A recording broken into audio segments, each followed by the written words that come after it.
One, two, three.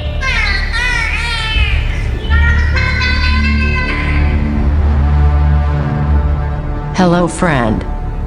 The Mystical American Patriots Society is transmitting to you from our secret ice fortress and laboratory high in the Swiss Alps. This is a variety program for normal sandwich-eating Americans with some concerns about living in a deranged, post-Christian technocracy. Keep your third eye on the sky and your ear to the ground as Sumo and Smokestack direct your attention to a higher dimension. Are you ready? Stand by.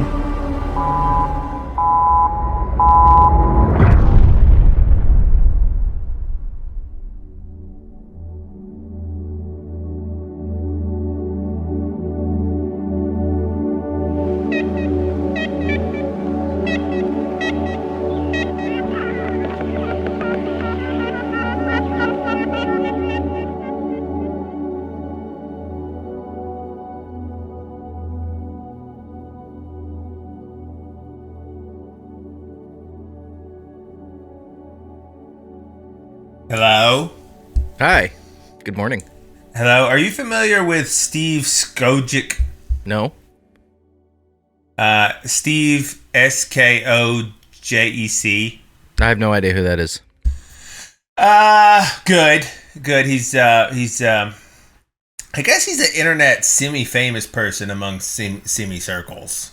Okay. What's he do? What's his shtick? Of quote-unquote trads. Okay. Trads. He wrote, he started the publication 1 Peter 5. Are you familiar with this publication? No, is he a militant tradcath guy? Oh, yeah. He was like the most militant tradcathy person. He started the online movement of that. Okay. I'm a Protestant, so that's why I don't know what you're talking about. Well, that's fine. He's an interesting character because he would be like, he was all like monarchy and stuff. Yeah. And recently he's entered his phase of being like, hey, maybe Catholicism isn't true. And so it's been interesting to watch him, or Christianity in general. It's been interesting to watch him sort of fall apart. Uh-huh. As people do. And you need to go through this phase. This is a phase everyone needs to have. You need to have it preferably when you're like 15 to 23 instead of mid-40s like he's doing. Yeah. But whatever. I'm not going to cast aspersions, you know. But he was probably he was the one that started and is probably the 1 Peter 5, which is like the largest trad thing, like I said. And he was waffling about his faith for a while until a priest wouldn't baptize his new baby, because he thought Steve wouldn't raise him Catholic enough because he was trad. Ooh. And that sort of sent him over the edge. And liberals love to do that, and I love it when they do that too. Like, just inject that into my veins. Because they're like, like liberals in general, and like liberals in hierarchies especially, like they don't believe in hierarchies or that they matter. Right. But then they know that like traditional people do. And so they'll be like, they'll just pull that card at random when they have to make a trad person do something. And they'll be like, you wouldn't want to make baby Jesus sad. Better do what I say. Okay, so the liberal priest was just punishing. Oh, yeah. And okay. then, that's a good experience too. Everyone needs that. Wow. You have to go through that experience. Talk about not honoring the youth sacrament. Good grief. But anyway, Steve Skojec, I wrote a nice piece for him. I thought it was a nice piece on my Substack about when worldviews collapse and how to deal with it. Yeah. He was not very appreciative. Oh. And then, because I was trying to help him out, you know, and then he posted about, and then shortly after that, he started posting about the Snake Island thing. Remember? Yeah, the fake thing. The fake thing where the Ukrainians were like on an island somewhere. Uh-huh. And the Russian ships and they valiantly died, being defiant to the last. Right. And he was like, posted a bunch of clap emojis and stuff, and I said, that's not real, right? You could tell it was not real instantaneous. So he already because of the hated way- you for your article, and then you were... And he said, I think more or less a quote, "Not everything is Gnostic nonsense or propaganda." Or no, he said, "Not everything is propaganda. Get out of here with your Gnostic bullshit," or something. Okay. And I said, "Why do you think this is real if you believe now that other people have lied to you?" And he said, quote, "Because I know how to think." And then, of course, it turned out that I was right. Of course. And he never, ever came back. He hasn't come back and apologized to you? No, I don't think he,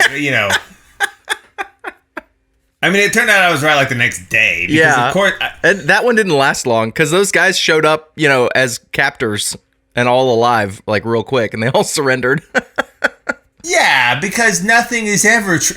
This is the golden rule. This is how you know when things are fake, right? If someone says it, it's a lie. Now, I wouldn't go quite that far, but that's how you know things are. If someone says it on the screen, yeah, it's not true. Especially if it's overly emotive and it sounds like a movie script. Right. That's how you know it's written by script writers. Yep. And it isn't like very rarely in like battle do people come up with nice quips like they do in Captain America. Right? Very rarely does that. Now, occasionally, probably throughout history, right, someone has had like. I would like to believe that Leonidas really did say, "Then we'll fight in the shade." Yeah. When they said they're, but maybe that was after. I think that might have been flourish. Yeah. Probably was, right? But it could have happened. Mm-hmm. Could have happened. But most people are not quippy. Most people are not witty, and most people are certainly not witty when they're under threat of near immediate death. True. And so and also, have you watched the war footage out of Ukraine? It's boring. Yeah. I didn't know war could be so boring. This is the big disillusionment for me. Is that at least our photographers in Afghanistan made things more interesting. They would edit it in such a way that you'd be driving along in your Humvee listening to music, and then the car would blow up. Right. And then people start shooting at you, and they go, "Oh, go back, boom, boom, boom." That's good movie writing. That's good video. Like these Russian people.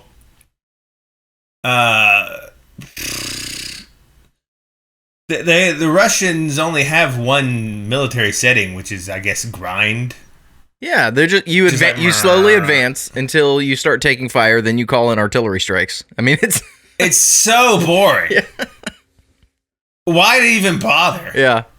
I mean, they're gonna lose the war out of boredom. Your troops are like, "This is awful. Can we do something more exciting? There have been a few moments of like really impressive small unit tactics that I've seen, mostly on the part of the Ukrainians, honestly. But yeah, it's been really boring overall. Oh, it's such a. That's why they're having to make up all the fake stuff to make it more interesting.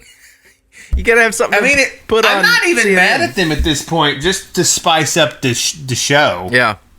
Like just to make the movie better. I appreciate what they're doing in making up stories, but I can also tell when it's made up, right? Because, I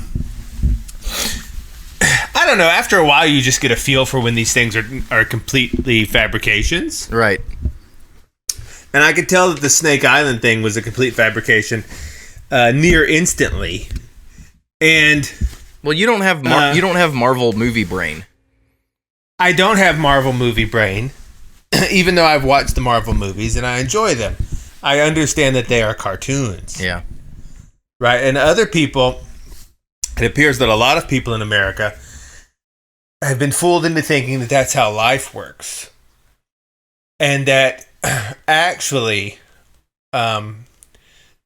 if they just are have the proper smirk on their face, then they can high kick a gun out of someone's hands. Girl power, right? Or something. Yep. And this is becoming a real problem because more and more on the internet you see videos, which is the realest thing on the internet, is like videos of people in the hood fighting. Right. And more you see women who are delusioned into thinking they can fight a man because of these, and they just get repeatedly knocked unconscious. Yeah. No, it is sad because those kickboxing lessons are not actually going to help you in a fight, ladies. Sorry. I mean, they might a little bit, you know. You better land your first kick. Here's the thing. A huge portion of American men could kill Ronda Rousey without any training whatsoever. That's true. Just out of size. Yeah. Like, Ronda Rousey is a great judo lady. She went to the Olympics in judo and stuff. And yet, if she tried to punch a 250-pound man, it wouldn't do very much. Because a 100-pound weight advantage is huge. And it would not feel good, but he's not going to be knocked unconscious or anything. So it's just not a thing. If you really want to beat up men, you got to take a lot of steroids, do a lot of mass gaining, because it's mostly just about momentum, like in mass times velocity. Really, a big fat whale of a woman would probably have the best chances. Yes. Yeah, because you move the mass into the other mass, and if you're outweighed by 150 pounds, then the amount of momentum you can deliver is going to be absorbed mostly by the other person's mass. Yeah. Which doesn't translate into velocity that jars his brain inside of his skull and knocks him unconscious. Right. It's a problem. People have the Marvel brain and the Star Wars brain. And here's the bigger problem of the Marvel brain, Star Wars brain, is that people have gotten from modern movies, Marvel movies especially, probably, and Star Wars movies, a distorted concept of villainy. Yeah. Like used to in the past, in the long ago, like in medieval times, villains were thought to be rebels against the established correct order. Yeah. Right? Yeah. Revolutionary, like Satan. Right?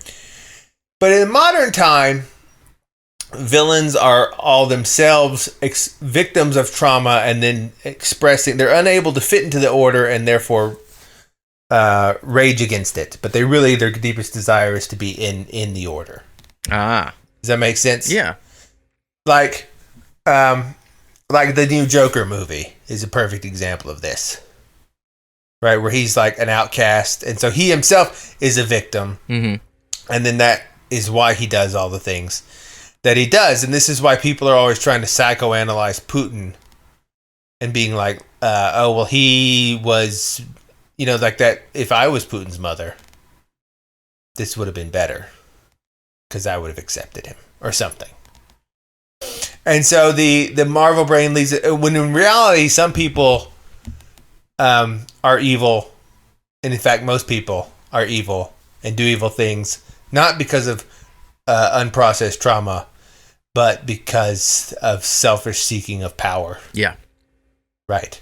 And so the Marvel brain is a big problem that Steve Skojic and other people have. I don't know how to cure it.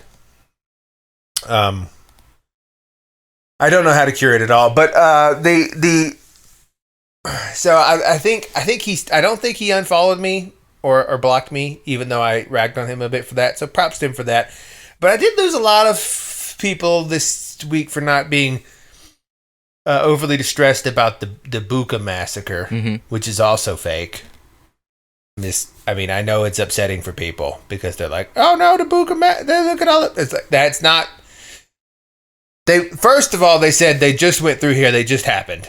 And then they're like, oh, wait, no, actually, they've been lying here a month, and here are satellite images. see the satellite images of the bodies? And you can't tell it. It's like, It's just that's so easily manufactured. But Well, B, they wouldn't be lying there for a few days. Like, people will clean those up or at least cover them. or the animals would eat them, which Yeah. is what I said. When they're driving by and there's that one guy, that body splayed out face up on some like tire or something. I said, if he's been there a month, his face would have been eaten by crows. Or dogs. There's lots of dogs running around over there. Or dog. Yeah. Like, do people not hang out with dead bodies much anymore? No, they This don't. is a big problem. Yeah. Things, if you leave a dead body outside, one time I was hiking and my legs cramped up real bad and I had to lie down for a while because I had ran out of water because I'm a great planner. You know, when I'm in the woods. I ran out of water miles ago. That checks out. And yeah, you've been hiking with me. You know how it goes. I give no thought for the morrow. You know, and I just trust the forest will provide when I go out into the woods. And it always does. It's just a little hairy sometimes. But so I got out there and I was lying down with for like an hour with cramped legs. And buzzards already started to circle me, and I was still alive. I'd been there only come on. Yeah. You guys are a little much. At least give me a day. You know, but if you were outside dead for a month, your cheek of your face wouldn't look like it's fresh as a daisy. Mm-hmm. Which is what was in the... And also, it's like... Obviously, what is going on is they're trying to draw the United States into the war to help them. Yeah. And so they got some people and were like, hey, lay down and pretend you were all shot and had your hands bound. Now, I'm not saying the Russians have not done bad things in this war. Maybe they have. Mm-hmm. I don't know.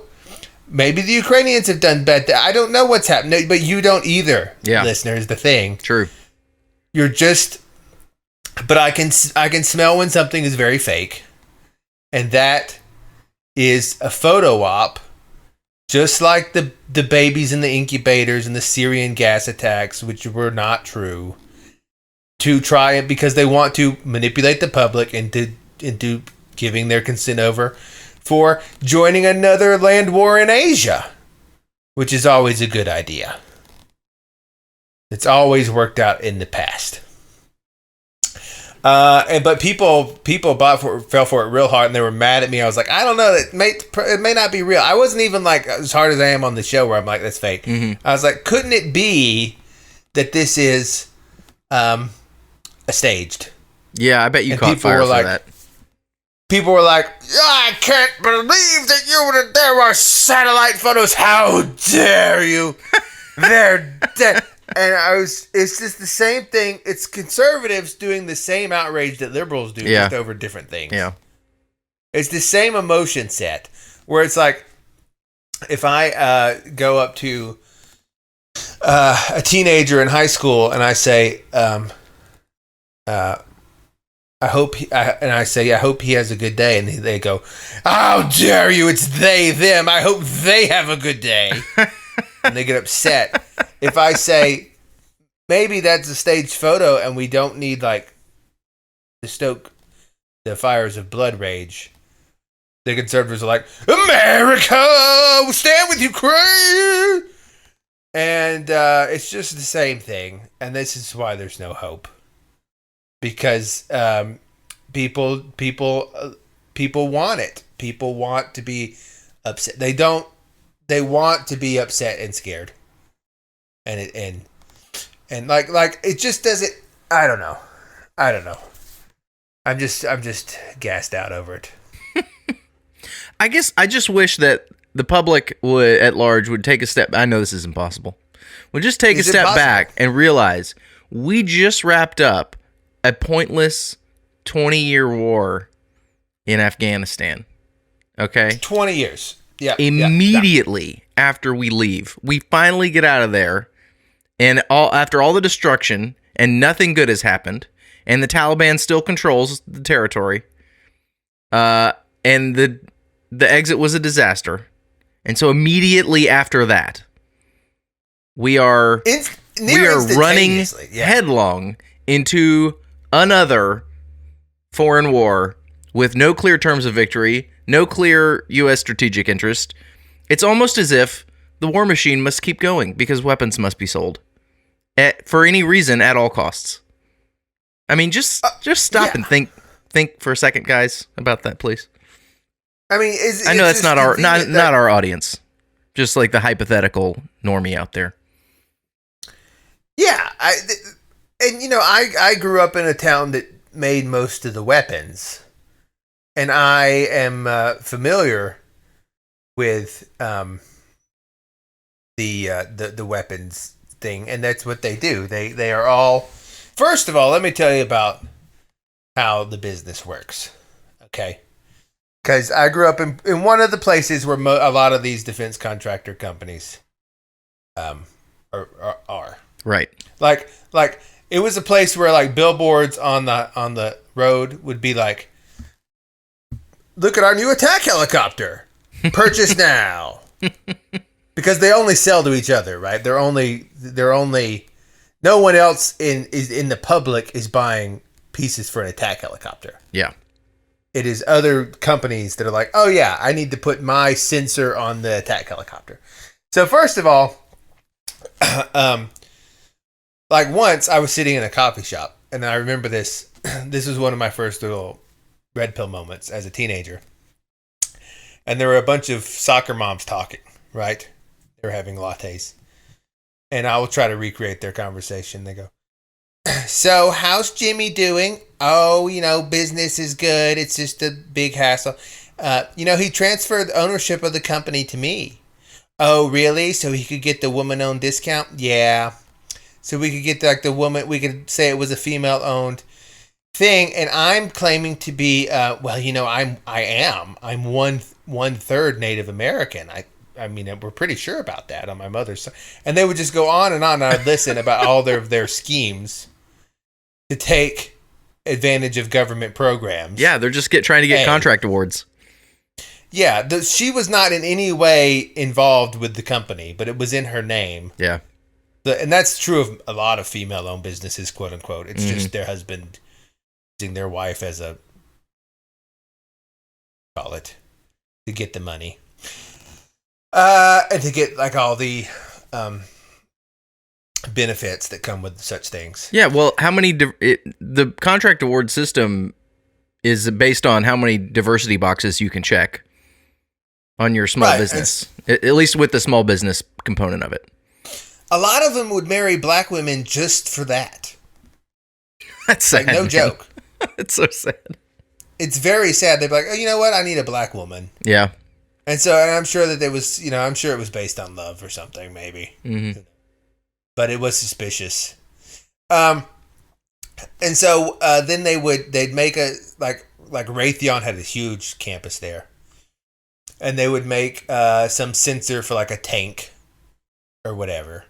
And then they would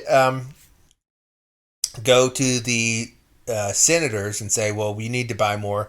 This helps the state grow. The economy is people buy the sensors."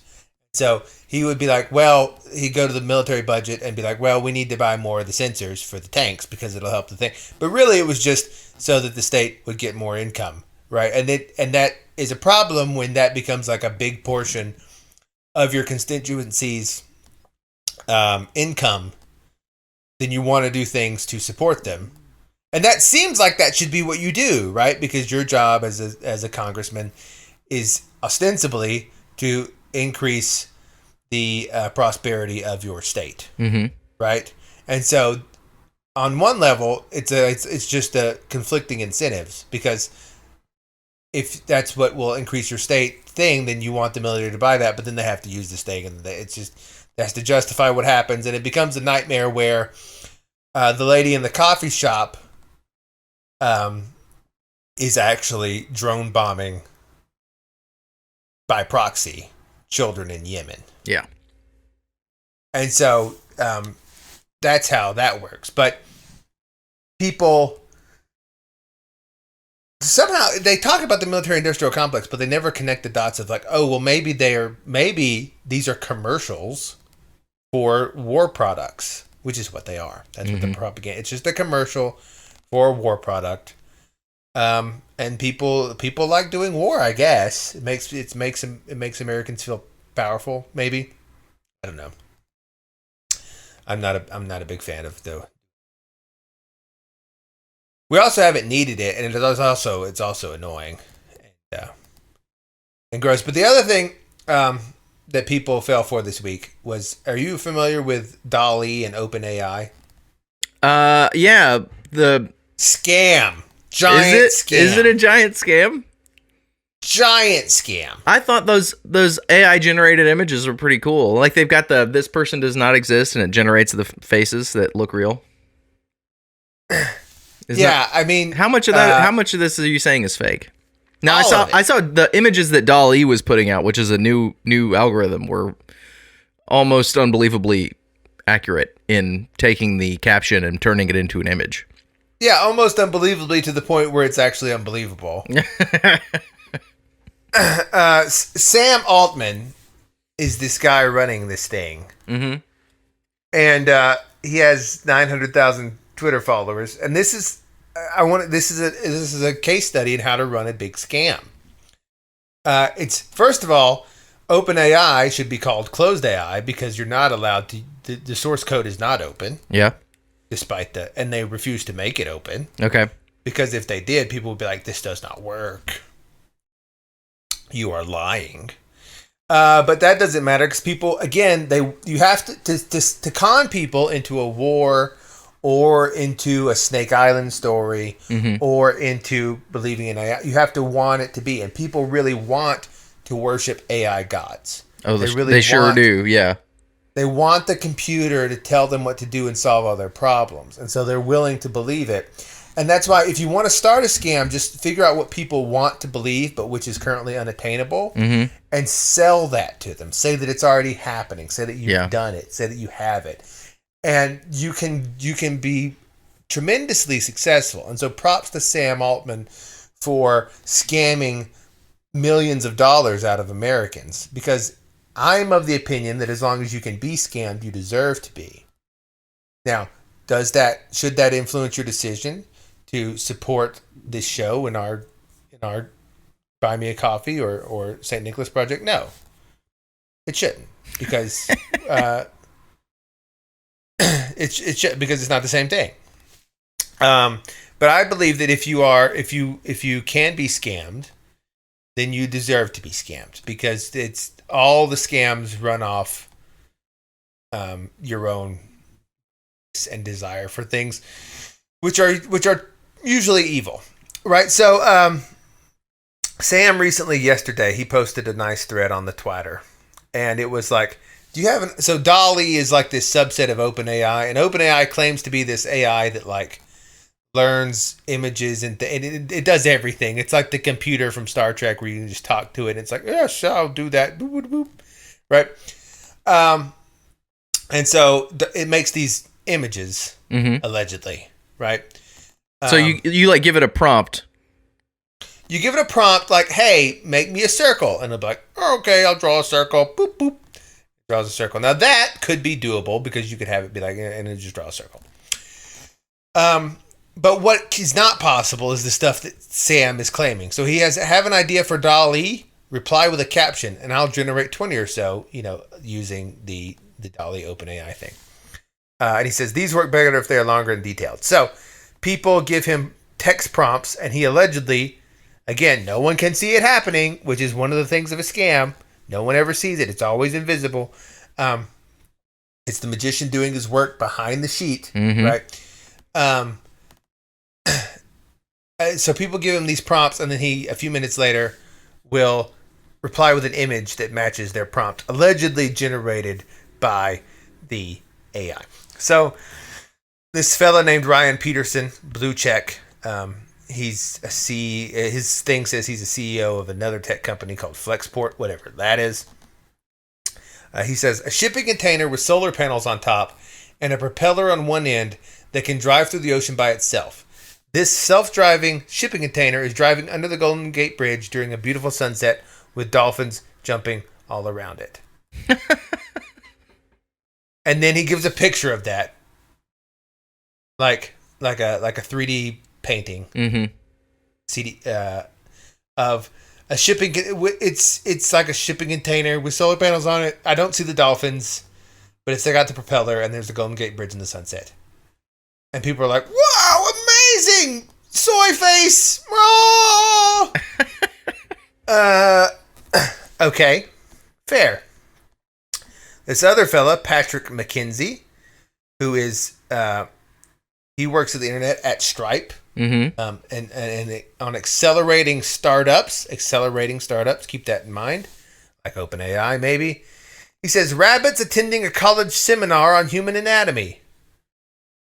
Image of rabbits sitting around a desk in little chairs, and there's a professor rabbit in a suit with a pointer stick.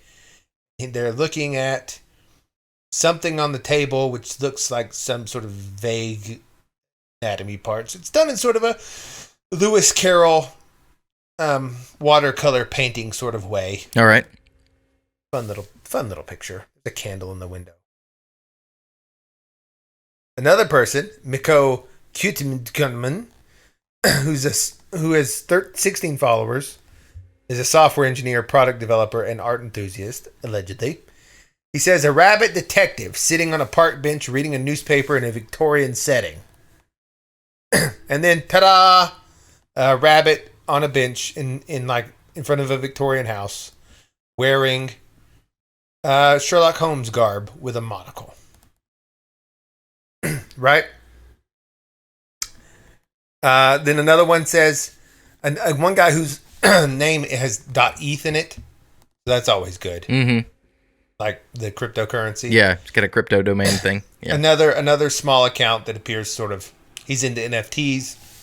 He does things with NFT companies. A wise cat meditating in the Himalayas searching for enlightenment. Cat meditating like in the Buddhist pose. These are all images that are very detailed, allegedly generated by an AI, a computer. Like you put this text into the computer and it gives you the painting. Or this one, this guy says, LaRock, who's another very small account, says robot dinosaur versus monster trucks in a coliseum. And then you get a robot dinosaur versus monster trucks in the Coliseum of Rome. Like just roar, he's roaring at the monster trucks. So, there's another one. Androids dreaming of electric sheep. There's a robot, and he's got his eyes closed, and then above, like beside him, is some sheep with lightning bolts. Right. So, that's not real. Computers can't do that, and these accounts asking that he's chosen out of the thousands of people which said different things, which did not generate images of. Like Alan Turing sitting in heaven watching the birth of robotic superintelligence on Earth. No image for that. Minnie Cockapoo hitting a 5-iron at Augusta National. Well, he can't do them all. I mean, hold on. You're just mad because he didn't pick yours. No, I didn't do one. Oh. I didn't do one. It's just so obvious that it's not true because, first of all, here's how the scam goes. You get people in on it who have a stake in your scam company, mm-hmm. and you say, "Listen, we're going to do a little promotion. It's a little bit, it's a little bit like a advertisement. It's not, but it's advertising. It's not a scam. And we'll make these pictures up beforehand, and then you ask for this, and then I'll put it there, and people be like, whoa, and this will show the real kid, and they'll sell it to these people like, oh, OpenAI will be able to do this soon, one day. It's just not quite there yet. We're showing the potential. Right. You got to get funded first. But really, you got to get funding first. But really, these images are undoubtedly made by human beings. And then he seeded the audience with plants to ask for specific things. It's the oldest magician trick in the book. Is to, can I have a volunteer from the audience and have your volunteer already there? Yeah. Who already knows, is in on it and will participate in the scam. That's the oldest trick in the whole book, right? And that's just what this is. They've already got images come up with, and they says, like, someone drew an elephants at a tea party, and then they said, okay, when you come in there, say, an elephant on a tea party. Josh Bickett asked for that. And then he gets, lo and behold, he gets what he asked for. And he also is a software engineer, an NFT guy. Mm-hmm. Isn't it strange that everyone he picked is either an extremely small account, like a burner account, or someone who is in some sort of new tech startup company involving crypto? That's a little suspicious. That's a little suspicious. He could have just been picking his buddies. I mean, you know. A little sus. Maybe he's just picking his buddies.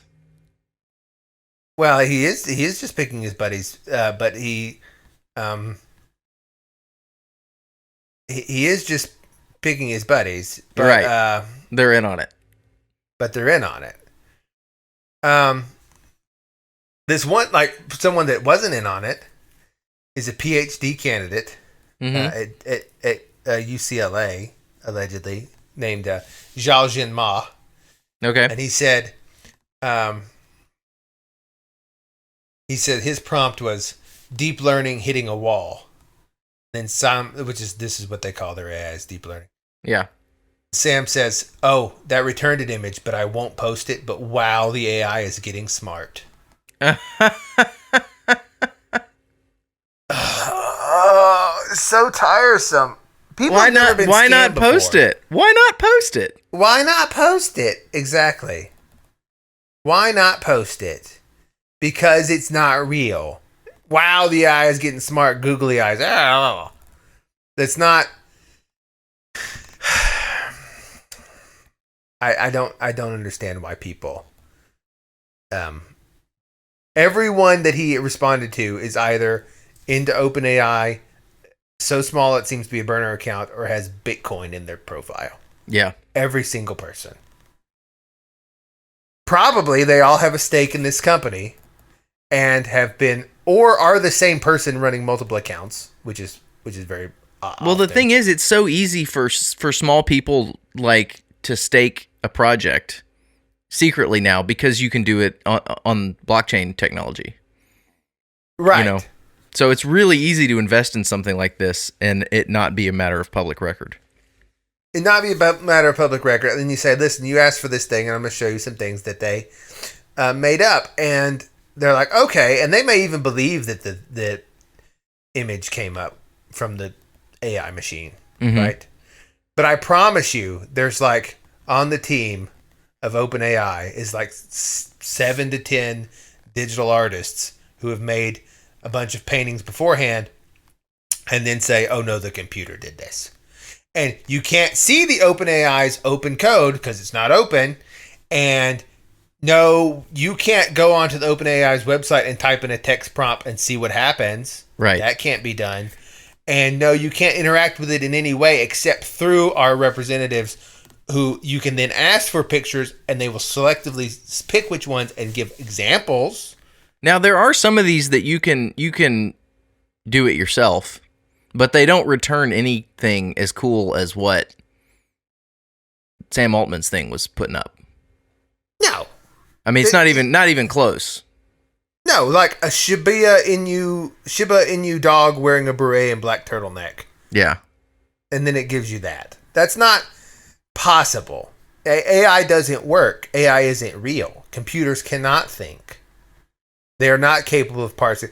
If this were, then this is a big scam that's been running for a while. Like, people think that like Google has a big AI, when really what Google has is a giant army of data slaves who move data around. In many cases, largely by hand. It's not AI doing a lot of anything, because AI isn't real, because computers are just abacuses that are very, very fast. Now, computers are fine. I'm not against them, but they're not intelligent. They don't think. Yeah. I would shoot an android in the head without a second thought, because it's not real. It'd be like shooting a computer chip. Yeah. And also, that's not going to happen for a while, if ever, because they can't do robotics like that. And most of those things coming out of Boston robot Dynamics are also fake. Like that one where they were dancing. Yeah, that was not real. CGI. That's not real. I got one look at that. I mean, it wasn't even difficult to see that is not real. Yeah, they made that up. It's not a real thing that is happening. And people are like, oh, the robots are coming very soon and the thing. And that's because they want that to be true. But it's not. I've been being told robots are coming my whole life, and there's still no robots. The best we have is a Roomba that gets stuck in the corner. And goes. Well, those arms that they use in manufacturing facilities are cool, but they're pre-programmed to do a set motion over and over and over again. Mm-hmm. Like they just do one thing, which is great. Like that's a really cool way to manufacture vehicles, but it's not making decisions. No, and computers can't make decisions. It's not possible for computers to make decisions.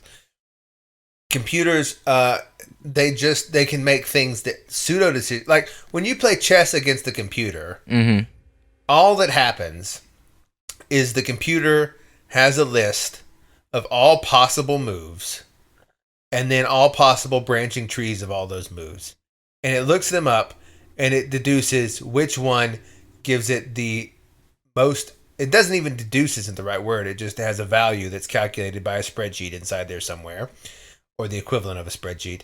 And whichever value leaves them least open to attack, it selects every time.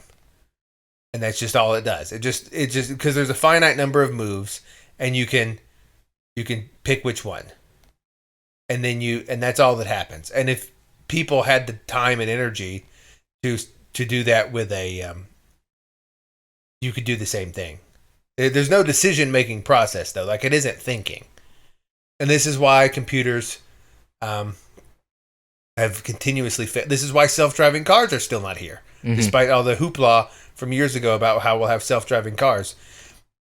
Cars cannot work in the real world because there's too many. They're not thinking about anything, right? So I don't know. It's just been a week of scams that people continuously fall for, and I guess it should not upset me anymore that people continuously fall for such obvious scams like the Buka slaughter and the Snake Island and the OpenAI making a Victorian detective rabbit. Mm-hmm.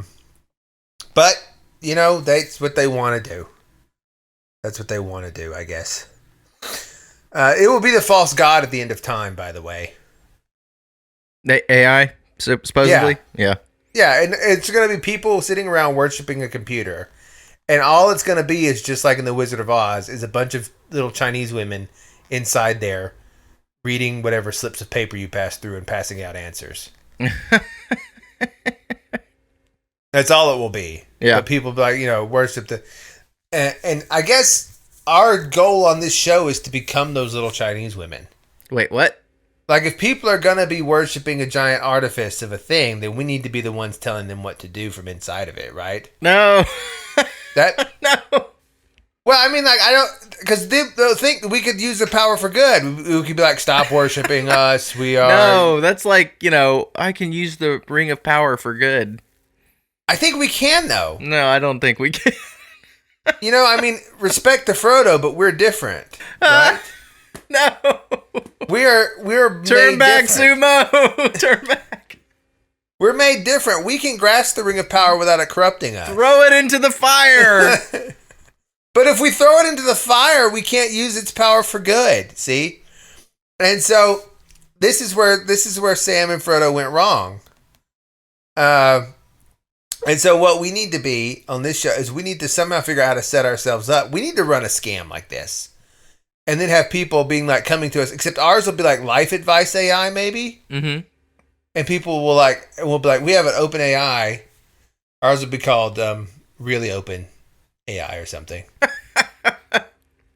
And ours will be called Therapy. So THERPA, therap, no, dash E. Mm-hmm. Therap E. And people will type in their responses, and then you and I, and they'll pay money, right? And then you and I will read them, and we'll just send back like, little life advice, like stop drinking. We could call it Dear Ab E. Oh, Abby, that's perfect. Abby, you ask Abby what to do, right? Yeah. And then Abby is just you and me on the other side of an email chain. Right.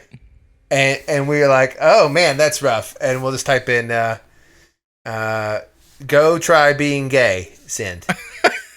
No, we got to give them good advice. And it'll be like, oh man, I didn't think about that. Or we could, meth will solve your problems. Yeah, if people thought they could ask an AI the solutions to their They just deep do life whatever problems, it said. they would do it. Like, people would flock to that thing. Yeah, they would do whatever it said because what people want more than anything. This show is finally going to be profitable, baby. I know. That we've been trying to work on a way to monetize this show for ages. This is how. Because what people want more than anything is to offload their decisions onto somebody else. Yeah. This is why people love authority, because the guilt of their own decision making. They want to do something where if it goes wrong, they can't be blamed. Right. And they want someone to tell them to do the thing they want to do anyway. Right? So what we do is we have an open AI, Abby, and you write into Abby, and it'll say like, I'm having, I feel bad. I don't love my husband. And it'll say, and the Abby will return, the highest form of self-care is to pursue new lovers. And the all-wise Abby will just tell them whatever they were fishing for anyway. Right. And they'll be like, this is great. And they feel like the moral weight of whatever they wanted to do is gone. And then, and will Abby be used for a little bit of nefarious things? It has to be a little bit, but overall it's going to be good. Overall, it's a force for good. Right. We are built different than Sam and Frodo. It's all, I think we can grasp the ring of AI power without it corrupting us fully. Okay.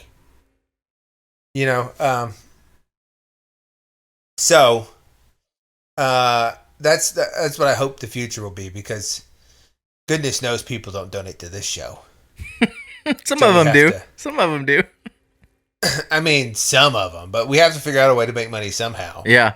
At this point, if we do this, it's not even our fault. We're just making it. We're just finding a monetization scheme. Yeah. Can't fault people for that. No. Right? No. So I'm going to start. I'm going to start this Twitter account, Abby, and it's going to be claimed to be an AI generated advice giving machine that we invented, and I'll come up with a fake name, like I'm Dr. Sabinowitz or something. Okay. From Tel Aviv, and people will love it, and it's going to be awesome, and I will give the best advices. I give the best advices to people when they ask me. And maybe if it starts, people start getting suspicious. Because you need to have an exit plan for your scam. This is number 2 about having a scam. First thing of running a scam is identify something that people desperately want, but which is not possible, and promise to give it to them. That's how. Then 2, you need to have an off ramp, because people will catch on eventually. So the off ramp is like Microsoft's Tay. Mm-hmm. Remember that AI? Oh, yeah. When people start getting suspicious, the advice that my AI will spit out will start turning increasingly racist and violent. Awesome. And well, just don't. I had to shut it down because the AI went rogue. Well, no, don't. If somebody says something stupid, don't tell them to.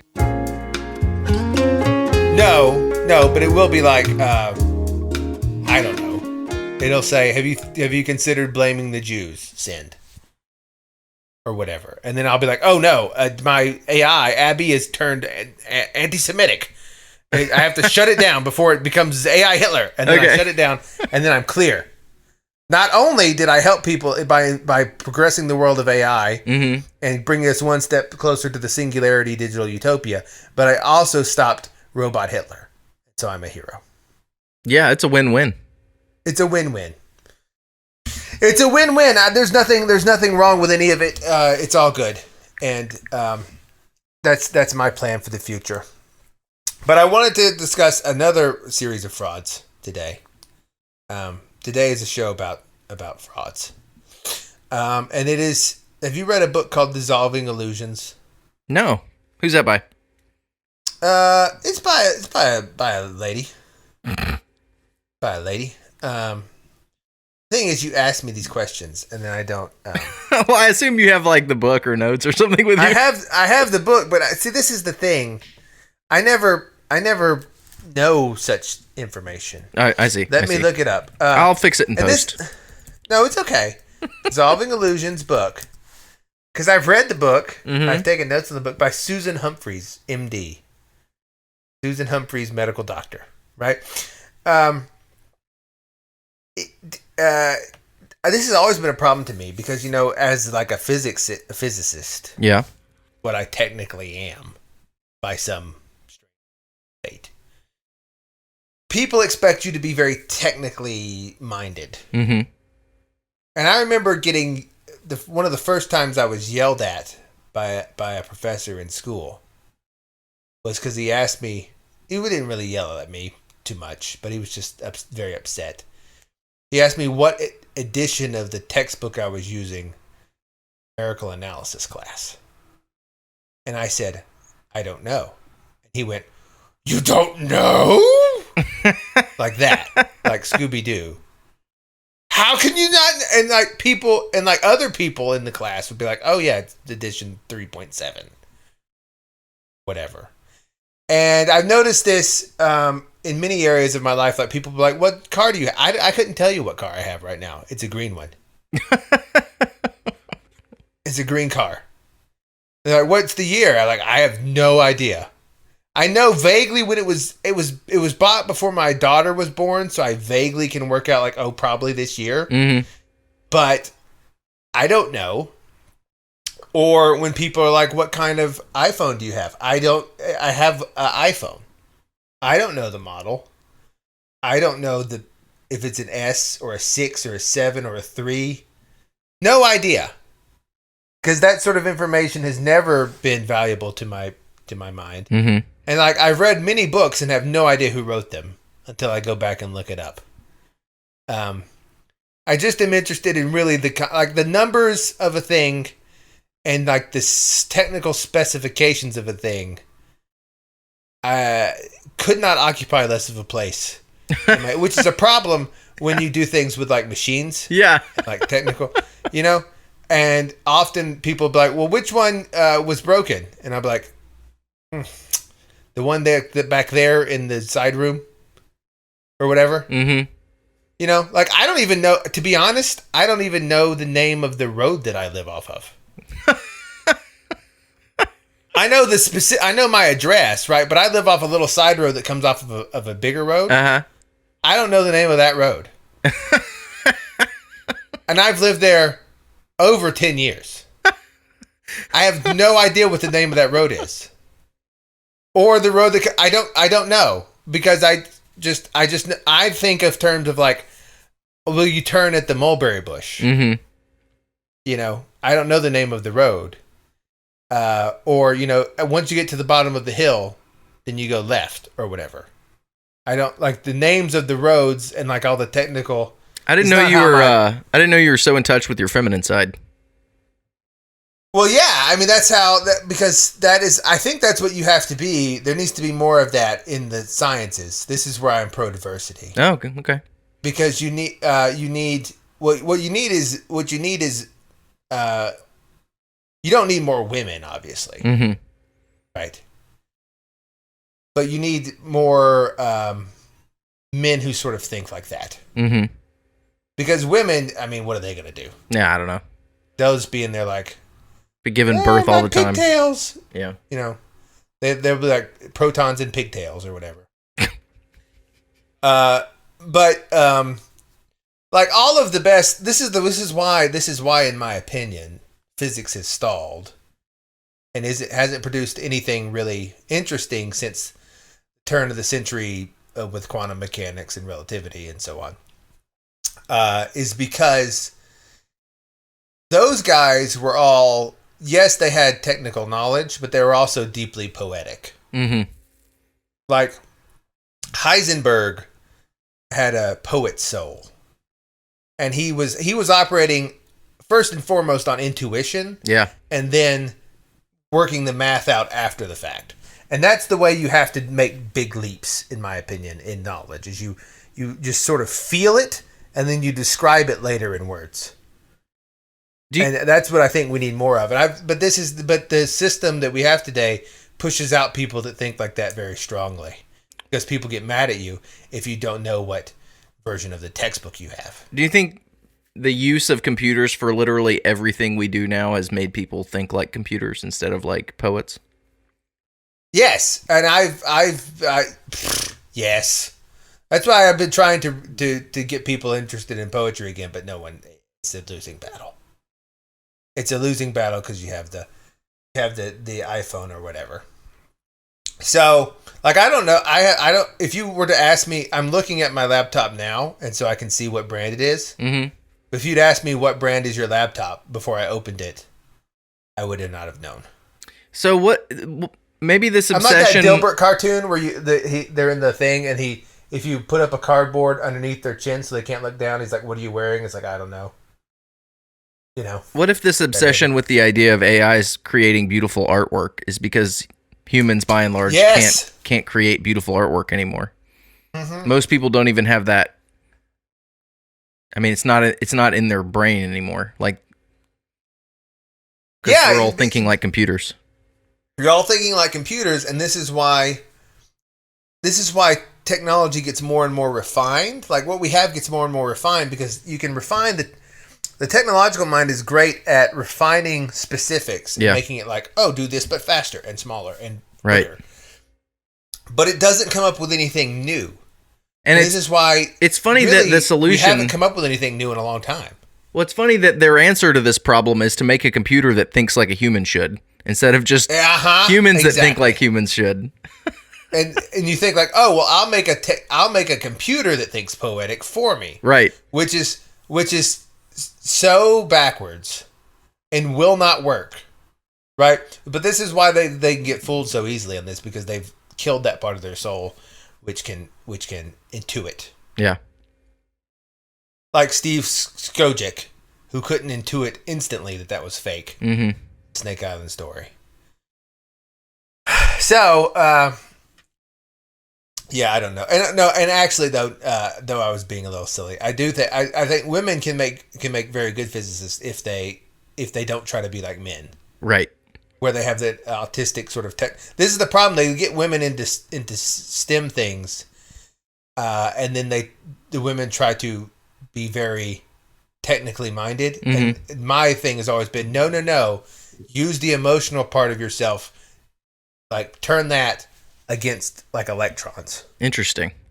Because that is in some sense that you need both. You need the very analytical mind, but you also have to have.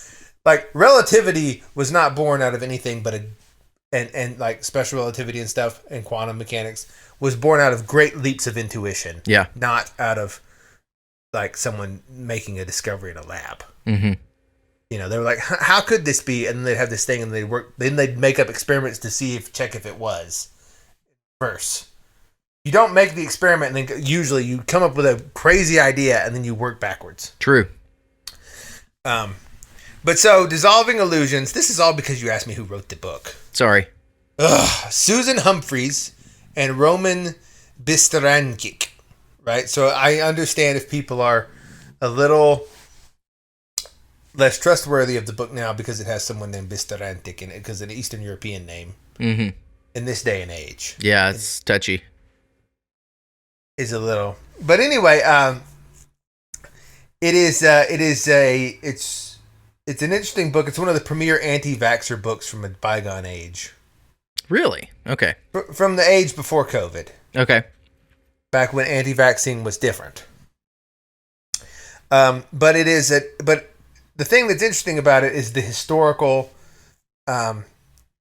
And she backs all this up with documentation and here's what they were about how these vaccine narratives came to be. And you also see everything old is new again. It's the same. This is the same. Everyone is on the wheel of samsara, just spinning round and round, reliving the same plots over and over again. And only on this show do we offer you liberation. We offer you enlightenment and moksha. And though we do all this, people still do not donate. But it's okay. I'm not bitter. Not bitter. So the forward of this book is also interesting. It's by a Dr. Jane Donegan, who's a British lady. Mm-hmm. And she writes the forward. She says, vaccination is regarded as the most important health advance in the 20th century by most health professionals and lay people. Although the dramatic decreases in morbidity and mortality from disease that occurred in the course of the 20th century have been credited to the introduction of vaccines, scant acknowledgement has been given to improving social conditions.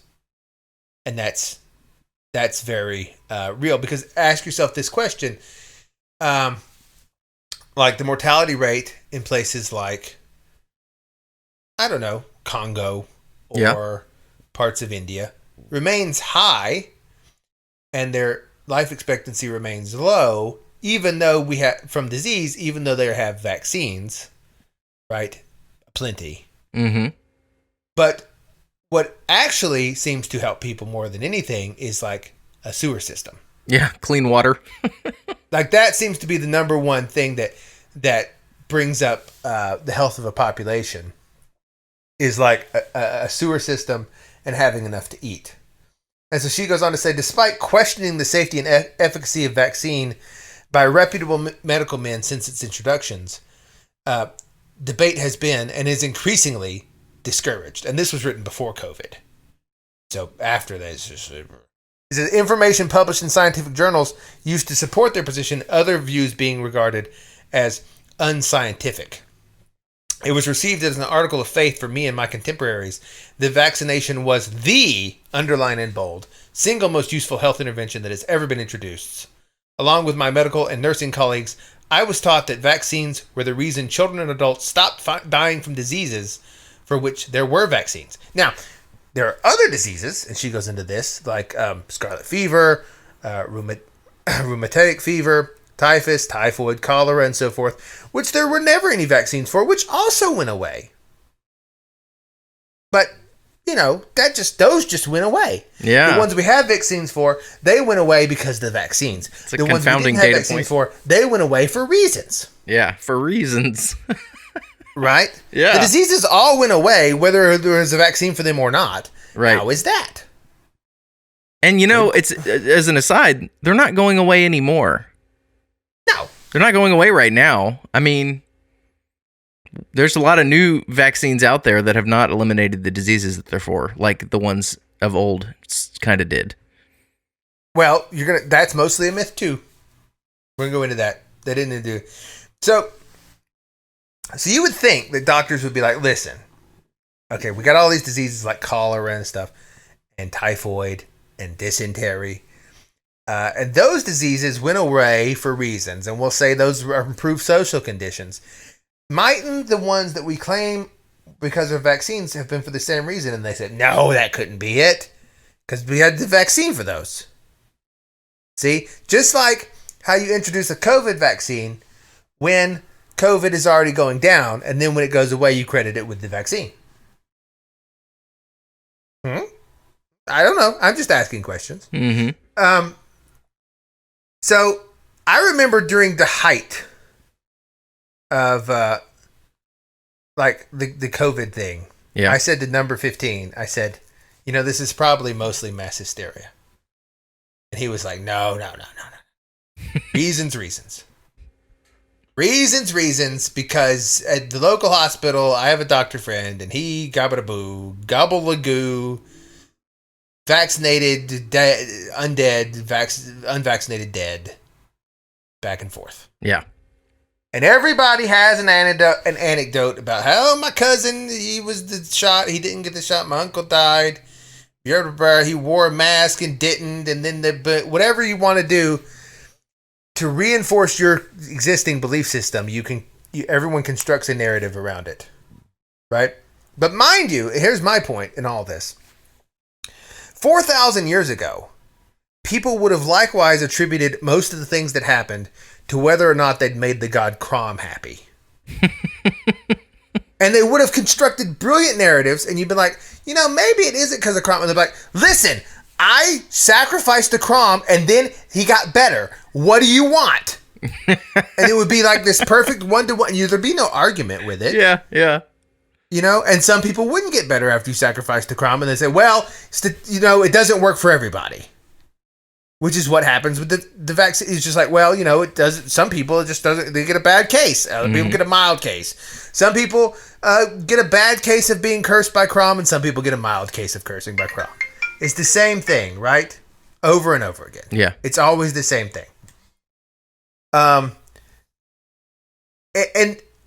they would have produced all the same types of anecdotes about, like, they would have been just as coherent. Like, well, my cousin, he did the sacrifice for the Crom, and he got better. And my uncle, he didn't wear the Crom ritual face mask, and so he got possessed by the demon. Yeah. And it would have made just as much sense, because when you're dealing with invisible things behind the curtain, you can construct whatever imaginary thing that you want to work, right? Mm-hmm. So, she says, along with most doctors, I regarded parents who would not vaccinate their kids as ignorant or sociopathic, or and perhaps putting the life of everyone else at risk by reducing herd immunity. Have we heard this before? We have. You're putting other people at risk. And so these are not new things. These are not new problems. And doctors have thought this way for a while. It's just COVID upticked it, right? Indeed, she says, at special clinics in the 1980s, this is still the lady that does the forward, I used to counsel parents who wouldn't vaccinate their children against whooping cough. 1980s, whooping cough. What happened to whooping cough, by the way? It's still out there. Yeah, interesting. Yeah. Which was regarded as the problematic vaccine in those days. I acknowledged there were dangers associated with the vaccine. I was a truthful doctor. But I told them the official line. This is the official line I told them in the 1980s. The disease was 10 times more likely to cause death or disability than the vaccine. So any sane person would choose to get vaccinated. Listen. Whooping cough is 10 times more likely to kill you. Now, no one worries about that today. Why not? It just went away. Just into the wind. What changed? And keep in mind, this was the science at the time. There were numbers. They had graphs. There were statistics. But when's the last time you ever knew anyone that died of whooping cough? I know people that have had it, but I don't know anybody that's died of it. Yeah. It doesn't... It's the cough that people can get sometimes. And you don't really need a big government campaign about it. And it's not a scary thing in most cases. And that's because what we call whooping cough has simply changed over the years. So you're saying that whooping cough was more deadly at one point, but isn't that dangerous now? Because I know somebody that had a pretty bad case of it. I mean, or at least it lasted for a long time and was... Yeah. I'm not saying that people don't get coughs. Mm-hmm. But whooping cough just vanished from the public consciousness largely as not a thing to be overly concerned about. Whereas in the 1980s, like, you got to get this because you might die. Right. And it's a big problem. And then it's just like, well, whatever. The AIDS came along and they just sort of forgot about it. They had another thing to worry about. No, that's true. Yeah. Yeah. Sort of how flu just disappeared for a year. Just yeah. Poof. Yeah. Poof. Yeah, I never really got a good explanation on how there was zero flu in a year. It's because there is no explanation, because it doesn't make any sense. Because this is an epistemology show dressed up like a show about con artists and medical illusions and deep fake AIs. Because here's my point. The universe is actually made of language. I've said that before. But the universe is actually made of language. And you can and do manipulate how reality presents itself by the words you speak. And so when it's Adam naming the animals in the garden. When you name things a certain way and classify them, reality shifts around you to sort of make that so. And then when you stop doing it, reality also shifts around the other way. So when everyone begins to worry about whooping cough, and they talk about it and they incessantly go on and on about it, it manifests itself in a real way. And then when you stop, it goes away. And I know that's a bit of an out there position for people, but that is closer to what's happening. Like in 1994, there was a massive measles rubella vaccination campaign in the UK. Yeah. Massive. 7 million school children were vaccinated against measles and rubella to protect them from an epidemic of measles, which was said to be imminent. The hospitals are just about to be overrun soon. Trust us. There's an imminent epidemic, right? And she writes, in those days, there was only one measles shot in the schedule. It was a live viral vaccine. It was supposed to be like the wild measles virus. We were told, quote, 1 dose and you're immune for life. I did not realize that 1 shot, however, might not protect every child. No vaccine is 100%. But the chief medical officer then said that 2 shots. Yeah. This is in 1994, so that even 2 shots would help. But it would not necessarily protect children in the epidemic when the epidemic came. And that if it did get bad enough, they would need a 3rd shot. This is in 1994 again, remember? Mm-hmm. He also said the best. So the same thing is like, well, it doesn't work. Do it more. Do it more. Yeah. Boost, baby, boost. It isn't working, and the reason it isn't working is because you haven't done it enough. You got to do more of it. If you just do more of it, it will work more. So she writes, this left me in a quandary. Obviously, maybe the risk-benefit ratio is what they said, and you were 10 times more likely to die from the risk. But if you have to keep getting the vaccine over and over and over again, surely you're compounding the risks of the vaccine, and is this still the same benefit ratio here playing out? Great question. Right? Like if you just have to keep boosting. And then she also asked if children can have the shot twice and still get the disease, they need a 3rd shot. This means they've been exposed to all the risks of the vaccine 2 or 3 times, and at the same time the risk of the disease as well, and of still spreading it. So is it? That's an ugly picture. It's an ugly, but you gotta keep boosting. You gotta keep boosting. See? But it's not working, Dr. Giga Chad. I'm still getting sick. That means it really is working, though. Because if you didn't have it, you would be so dead. Yeah. From your symptoms would be so much worse. Right? Keep in mind, the entire premise of viruses and their mutations stems from a worldview based on evolution, which is nonsensical in the extreme. This whole thing, this is why I'm against it. It's because it all stems from a place which does not make sense. Yeah. It doesn't work. As I've said before on the show, evolution, and I've written about on my blog, evolution that makes 0 sense. Like the rhino's horn, for instance, is the perfect. You'll be like, how did the rhino get its horn? And Richard Dawkins will get up there and be like, well, over the years, the rhino was in combat with other rhinos for mates, and the one rhino started growing a bump on its nose, and that helped it until it became a horn and it could stab other rhinos, and this was so massively beneficial that it outcompeted all the other rhinos and had all the offspring, and yada yada. And that's the same story about everything that ever happens. It's the same line for all of it. Yeah. Whatever it is helped you beat other people at having sex. That's the explanation it's the explanation for everything in evolution. But then I would point out, like, well, but how does the horn doesn't help you until it's a horn? If it's just like a misshapen bump on your nose, that's not going to give you a huge combat advantage, A. Yep. Probably going to be a huge turnoff to potential mates, B. Mm-hmm.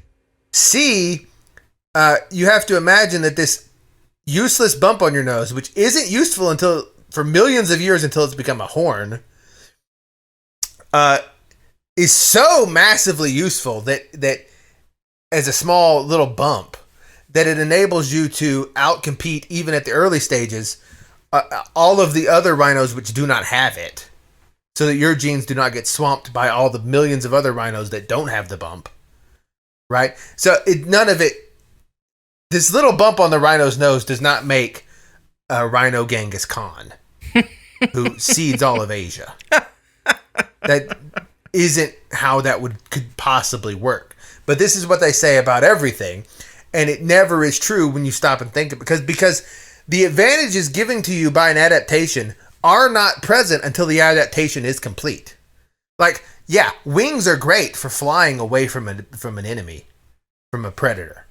Wings are useless until they're developed enough for you to fly. You'd be much better off having hands or limbs. Lightweight, flappy arms with thin, hollow bones are not great for a land animal. It's terrible. It's the worst device ever.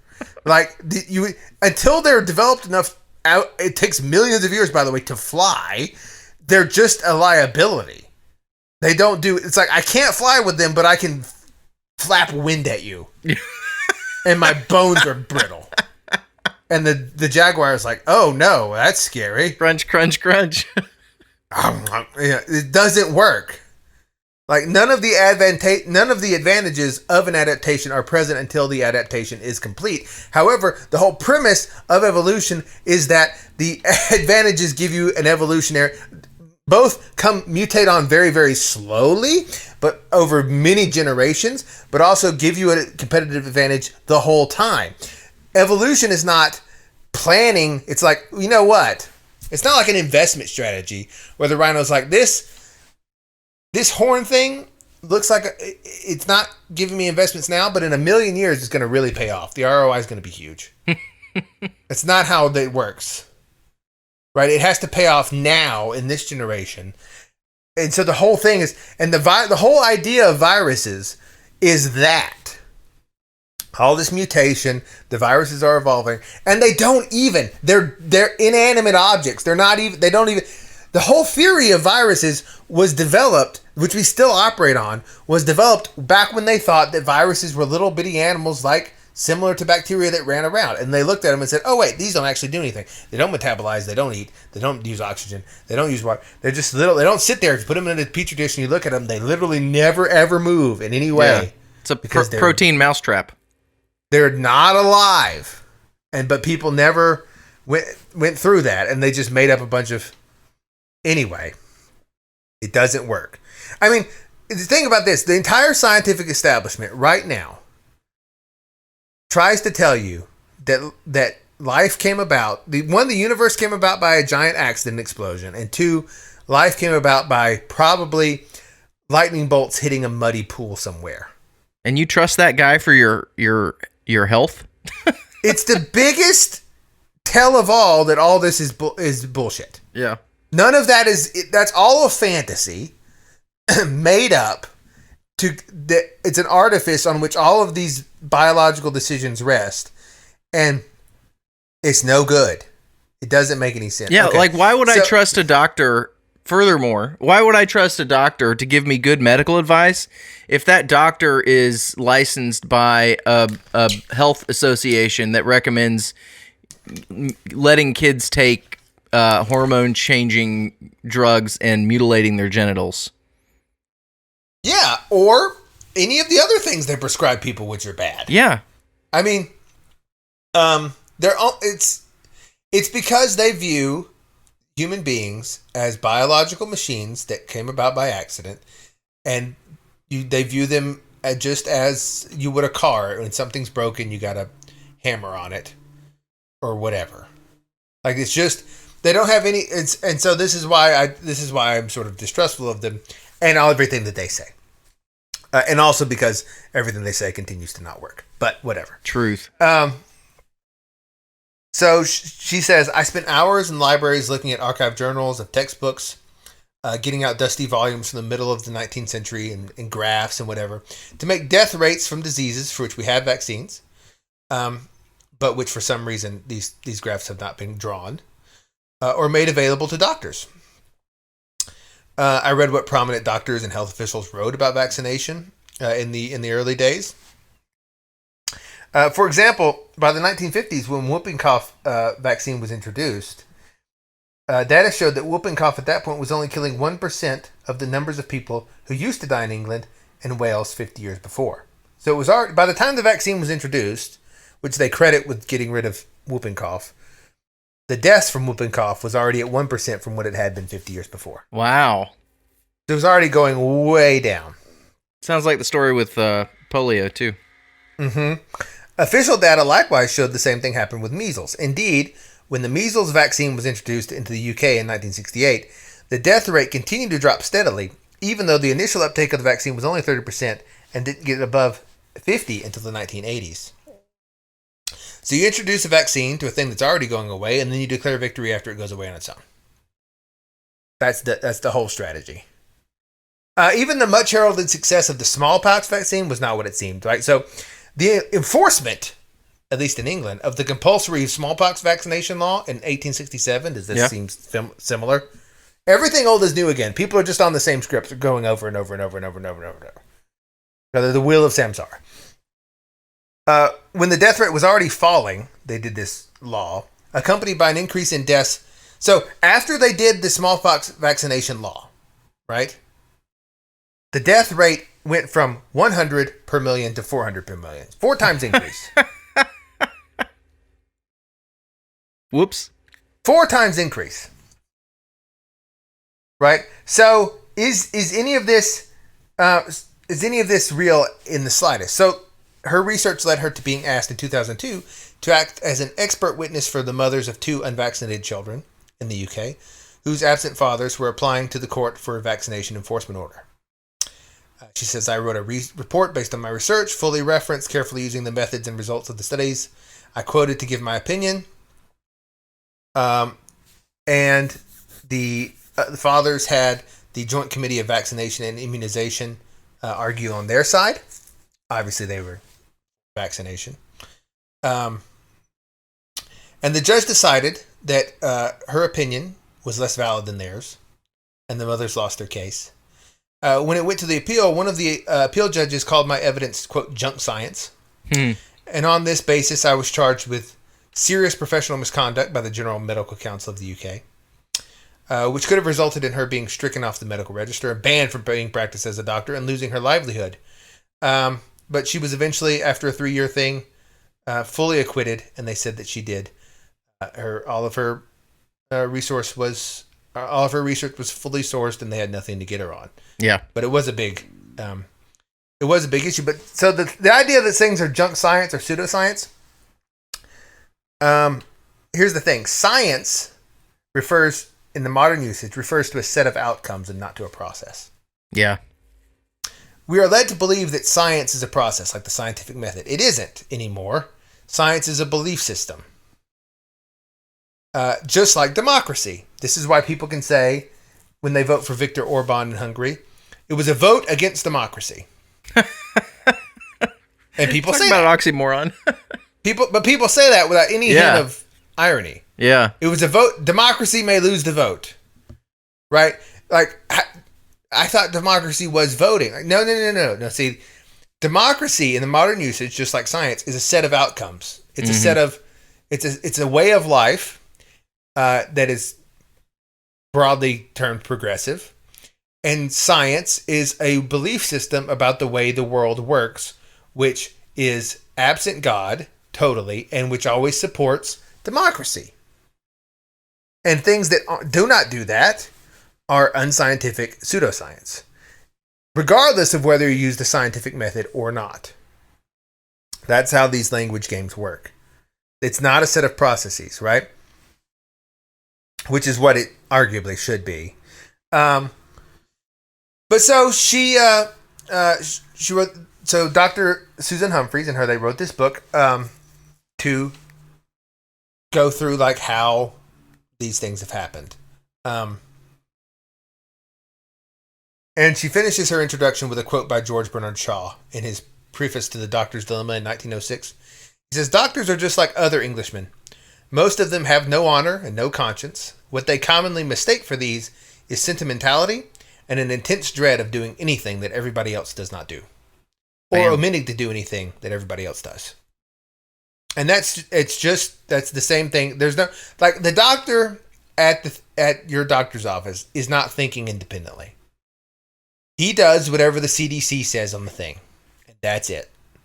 You come in presenting with something, he'll give you the standard treatment or pick from a list of approved treatments, and that's all. And his opinion will change as rapidly as the CDC's website does. Yep. He has no thinking of his own. And doctors know that's true because that's what they have to do. Otherwise, they lose their medical license. But people convince themselves, after being forced to adopt a position, that they did it of their own free will.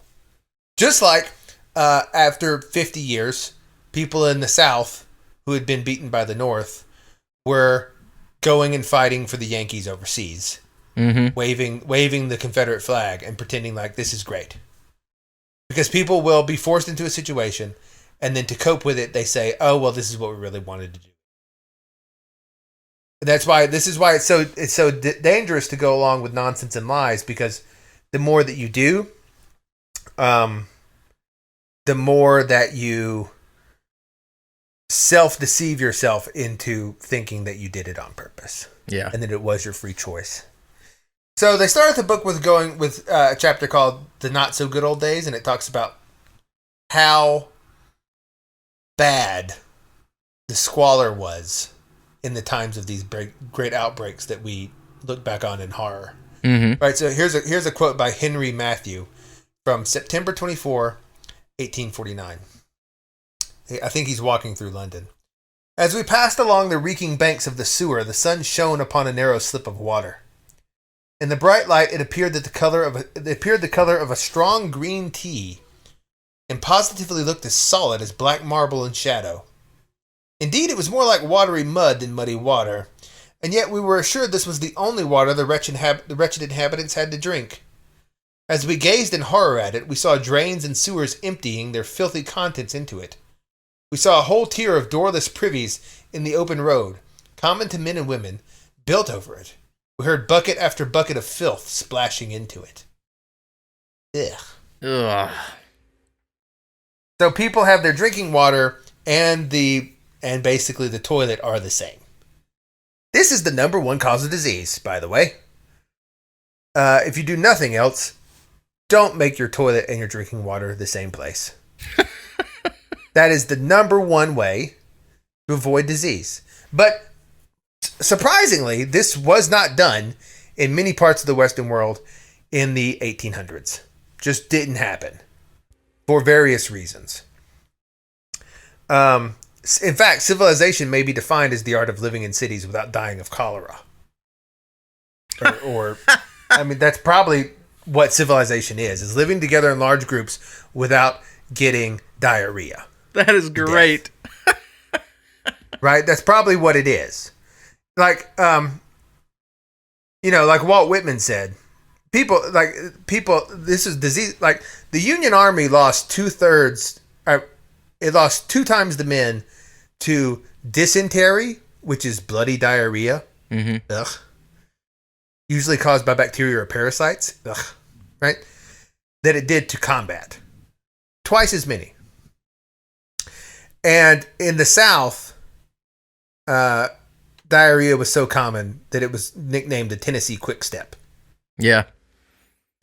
And Walt Whitman said, when people were going on later about the glories of the battles, he said, it seemed to me that the war was 1 part glory, 999 parts diarrhea. What he said.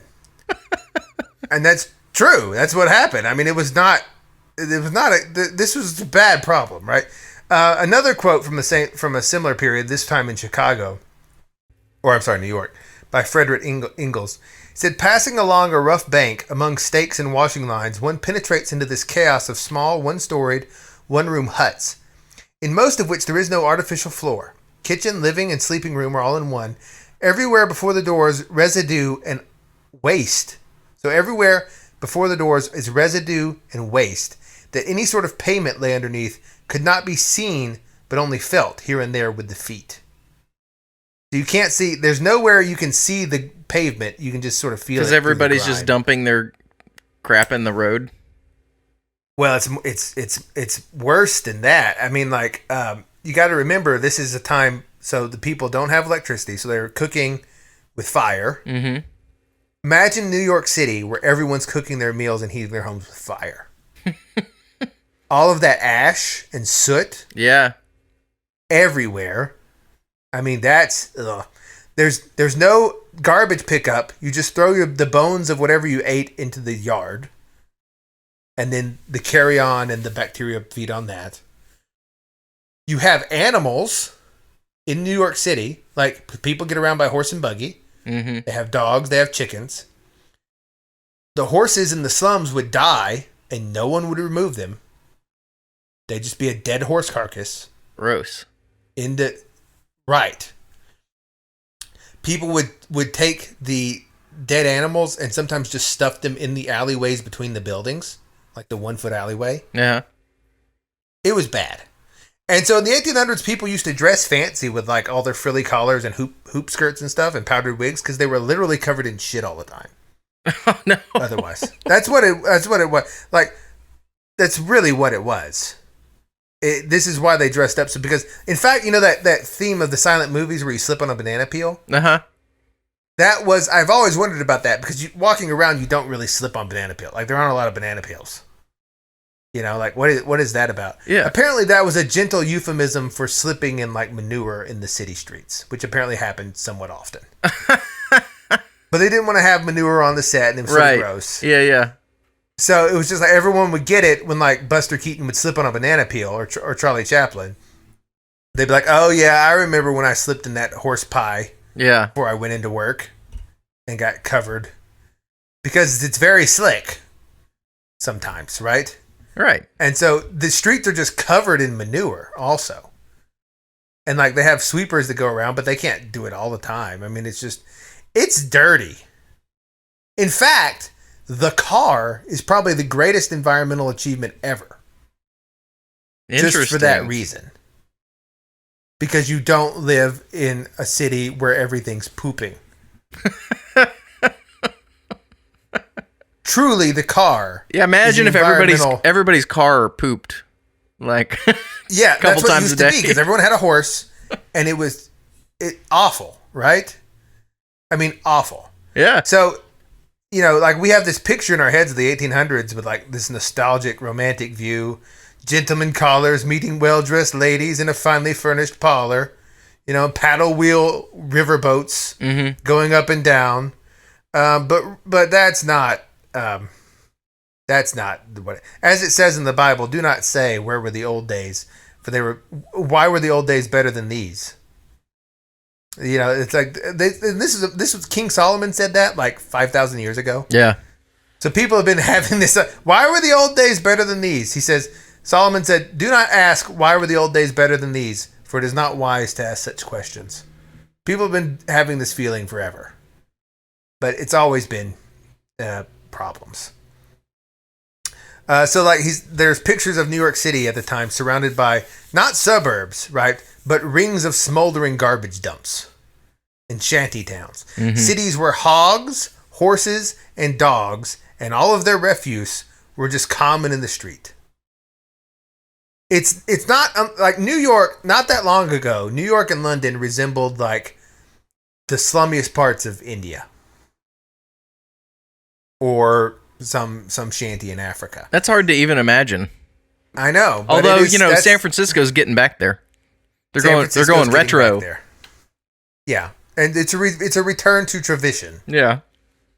So and there's some pictures in this book. Like there's these shanty towns. And there have a little wooden fence going right up to in Syracuse, New York, right up to like the main input from the river that goes into the city. And people just are throwing their buckets of trash and their like outhouse buckets over the fence into the water. Over and over again. It gets more and more into the city. That's just becoming more and more of a problem. Because it's by the time you get into the middle of downtown New York, you basically have just drinking out of a sewer. Yeah. The documented history of Western civilization describes an endless and unromantic struggle with sickness and death, tragically high infant mortality, and the premature death of young adults. In Victorian England, for example, the average age of death among the urban poor was 15 to 16 years old. In Victorian England, that's not that long ago. Wow. Right? So that's probably why Victorian people wrote all these grand, high-flying novels and characters, because they lived in squalor otherwise. Yeah. They were just like, let's write something good. Like, people now live in relatively clean areas, so they write squalor. Mm-hmm. I think there's a balance. People like a little bit of squalor. They like it to be clean, you know. So in 1750, this is how rapidly cities grew, and this was the problem. The cities exploded beyond their capacity of infrastructure. In 1750, 15% of the population of England lived in towns. 15%. By 1880, 80% was urban. So that is a big shift. Yeah. In 1801, 1 in 5 workers was employed in manufacturing or a linked occupation. 1 in 5. By 1871, that number had climbed to 2 in 3. The largest city in the Western world had 800,000 inhabitants by 1801. 40 years later, in 1841, its population had grown by 1 million. Wow. So it's more than... And by the death of Queen Victoria, about 50 years later, it contained 7 million inhabitants. So in about 100 years, it went from 800,000 to 7 million. Right? And these are all people flooding in from the countryside, coming in for the Industrial Revolution, and they moved in much faster than the sewer system or any of the infrastructure could keep pace. And also the housing. I mean, people lived in like these rooms that were not built for housing. They were not made for any of this. They got little dank closets the whole families lived in. This one article written by Jacob Rees in The Battle of the Slum for New York, 1902, he said, the stenches from the horribly foul cellars with their infernal system of sewerage must needs poison the tenants all the way up to the 5th story. The well-worn rut of the dead wagon and the ambulance to the gate, for the tenants died there like flies in all seasons, and 1/10 of its population was always in the hospital. Wow. So there were ruts in the road from the dead wagon. Mm. It's a rough day. And again, there's no ventilation in these things. They have oil lamps, or candles. Yeah. There's, it's not good. And this is why disease was so rampant. And also there were rats, cockroaches, bad. And this is why the 1800s were a place of tremendous pandemics and things that were awful and that people suffered from in huge numbers. Like we talked about in the show about vampires in New England and how people thought that tuberculosis was basically vampirism and they were dying from it by the thousands and thousands all the time. It's because they just lived in squalor, in abject filth most of their lives. And as people began to get out of abject filth throughout the 1900s into the 1950s, 60s, and 70s, lo and behold, disease started to go away and people were like, our vaccine's awesome. And it became sort of a tenet of life. Here's a quote from Heinrich Heine, a German who was in Paris in 1832, about the cholera epidemic and how people went. Cholera is basically a disease that gives you watery diarrhea until you die of dehydration. Yeah. It's not a good way to go. And it is, like most diseases, caused by mixing up the sewage with the drinking water. This is how people in Paris responded when people would get cholera, because they were so panicked about it. in 1832. Quote, like beasts, like maniacs, the people fell on them. This is the people that came down with cholera. There is no more dreadful sight than such a popular anger thirsting for blood and throttling its defenseless victims. In the Rue Vaugirard, where 2 men were killed, I saw one of these unfortunates, where he was still breathing. Old hags were pulling the wooden shoes from off their feet and beating him on the head with them until he was dead. He was quite naked and bloody and mashed. They had torn off not only his clothes, but his hair, his sex, his nose, and one ruffian tied a rope to the feet of the corpse and dragged it through the streets, shouting constantly, "Voila la cholera morbis," or "Behold the cholera dead." Good grief. Right. And that's Paris. Vive la France. You know, it was people got a little intense. So again, guys, historical perspective, things aren't that bad. You know, it's okay. No kidding. So it was people just lived with constant infectious diseases in the 1800s and late 1700s. I mean, the dense population, and this goes back to even Roman times. People that lived out in the countryside, much less likely to get plague than people because it's just these crowded cities is where this. It was fine as long as sanitation was okay. When sanitation starts to go away, is when these things start to come back. And so there would be periodic epidemics and pandemics sweeping across the globe, wreaking havoc and killing millions. Worse than most of the wars, right? Abysmal sanitation, hygiene, nutrition. Also, they didn't have enough food to eat. So they had poor vitamins and minerals to fight it off anyway. Mm-hmm. And it wasn't like sanitation was a new concept. People knew about it. They just didn't have the resources. They felt like they had no other choice but to live in the city or they would starve to death because they couldn't get work. And so everyone came there and they didn't have it was just a thing. It was just a bad thing. And so people got pushed, but people were pushed into the cities, not entirely. People act like people went there because the jobs were great. But there were a lot of laws that went into place that sort of pushed people there. Like in England, they had the Enclosures Act, which took up the commons land. Like used to in England, in the cities, there were like fields dedicated to where common people could like take their sheep and everyone just shared it as like a grazing pasture, or you could garden there or something. Okay, yeah. But then they outlawed that. Oh, and man. So now people didn't have anything. And they had to go, and that's one of the big drivers to the massive influxes into the cities in the 1800s. Well, even today in America, most cattle ranching, or a lot of it, occurs on publicly owned land. Yeah, exactly. And you get like a lease to ranch cattle on Bureau of Land Management property in many cases. And that's good, and I support that. I think that's a good thing. We should bring back the commons. Yeah.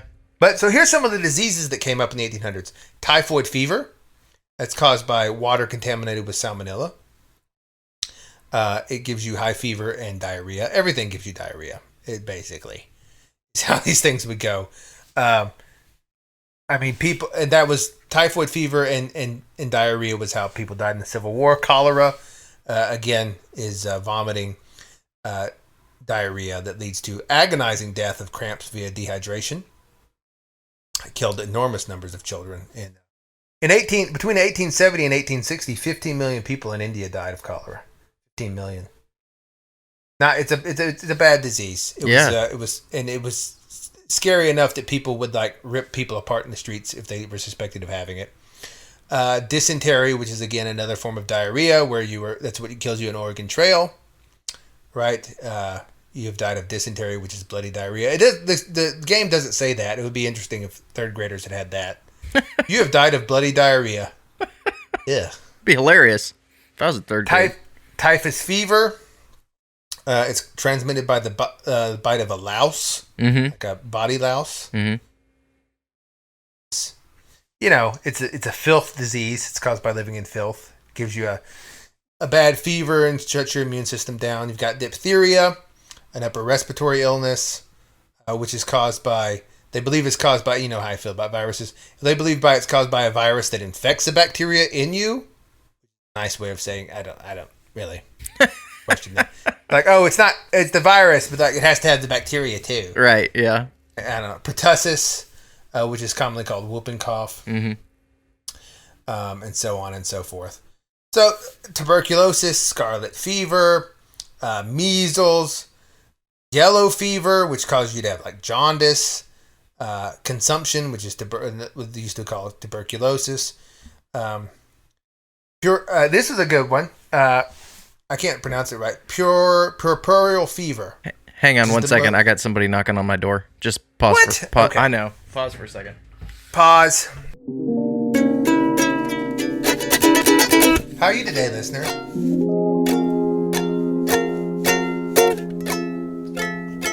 You having a good one? I hope so. Smokestack is being very unprofessional. He's got people at the door. I hope it's not like an emergency and I'm saying all this and it'll look bad. Sorry about all that. Okay, it's fine. We'll just cut that out. Yeah. Let's cut that out. Okay, so anyway, where was I? Oh, the fever. This is one of the ugliest. It's called puerperal fever. Mm-hmm. And this is what was really caused most of the high infant mortality rate that people go on and on about like, you know, before modern medicine, we had this giant, which is true, but it was actually caused primarily because doctors would go in to deliver babies without washing their hands. Oh, no. So they would go in and this is not uncommon. They would go in and they would dissect a corpse or just had worked with someone that was dying. Mm-hmm. And they would go over to the maternity ward using the same instruments that they'd use to just take apart a corpse and pull out a baby from a woman. And it caused a lot of death. Oh, man. Yeah. In 1746, from documented records in Paris, more than 50% of mothers who gave birth in a Paris hospital died. 1746. And they thought, well, just women aren't good at having babies. Man. All right, you know, it's just not, what are you going to do? Curse of Eve. And then someone was like, you know, what if you like washed your hands though, after you went from like cadaver dissection? Like, now. Now, most of the medical advances, quote unquote, that prevented infant mortality are almost entirely soap. Yeah, yeah. It's almost entirely soap. Hygiene and sanitation. Yeah. So, and that's, I mean, it really begs the question of, should the World Health Organization, which is just trying to inject people, what if they were actually trying to like have better sanitation in these places? Yeah. You know, who knows? So there's the next chapter I want to go over is called The Rebel Experiment. And it's about what happened during the in one town in England of Leicester, England. Probably not pronouncing right because the English names are all stupid. Where they had forced vaccinations in everywhere but this one place. Mm-hmm. Or at least, you know, compulsory vaccination. And there's some quotes there. Dr. Druitt in the late 1800s said, "You may as well try to stop a smallpox epidemic by vaccination as to prevent a thunderstorm with an umbrella." Dr. Hodge in 1911 said, "What an act of insanity it would be to implant the ineffective products of undefined disease into the bodies of 8,000 healthy children in order to prevent the possible development of a very few mild cases of smallpox." Does that sound familiar? Yes, it does. It's all the same over and over again. So concerns over vaccine safety, effectiveness, and government infringement on personal liberties stoked a large amount of anti-vaccination movements in the 1880s. Just like everything's on repeat. And there was, in Lancaster, England, they had what culminated in a public backlash called the Great Demonstration, where they had this giant riot about it. And so people pulled back. And at the time, Lancaster government had pushed for vaccination through the use of fines and jail time, and it was replaced by a new government which opposed cold compulsory vaccination. By 1887, the vaccination coverage rates had dropped to just 10%. So previously they'd been at near in the 90s, and then it had dropped to 10%. So they developed a different method. The Lancaster method relied on. So here's what they did instead: they would quarantine smallpox patients and disinfect the house, and that was what they believed that they would do. That would be a cheap and effective means to eliminate the need for vaccination. But did it work? So, well, did it work? Yes. Here's a quote from an article at the time. The last decade has witnessed an extraordinary decrease in vaccination, but nevertheless, the town has enjoyed almost entirety immunity from smallpox, there never having been more than 2 or 3 cases in the town at a time. A new method for which great practical utility is claimed has been enforced by the Sanitary Committee of the corporation for stamping out of smallpox is one of the least troublesome diseases for which they now have to deal. The method of treatment, in a word, is this. As soon as smallpox breaks out, the medical man and the householder are compelled under penalty to at once report the outbreak to the corporation. The smallpox van is then ordered by telephone to make all arrangements, and thus within a few hours the sufferer is safely in the hospital. The family and inmates of the house are placed in quarantine in comfortable quarters, and the house is thoroughly disinfected. The result is that in every instance the disease has been promptly and completely stamped out at paltry expense. Under such a system, the corporation have expressed their opinion that vaccination is unnecessary, as they claim to deal with the disease in a more direct and much more efficacious manner. This, and the widespread belief that death and disease have resulted from the operation of vaccination, may be said to be the foundation upon which the existing operation of the acts rests. Woo. So they had great success. Yeah. They had great success.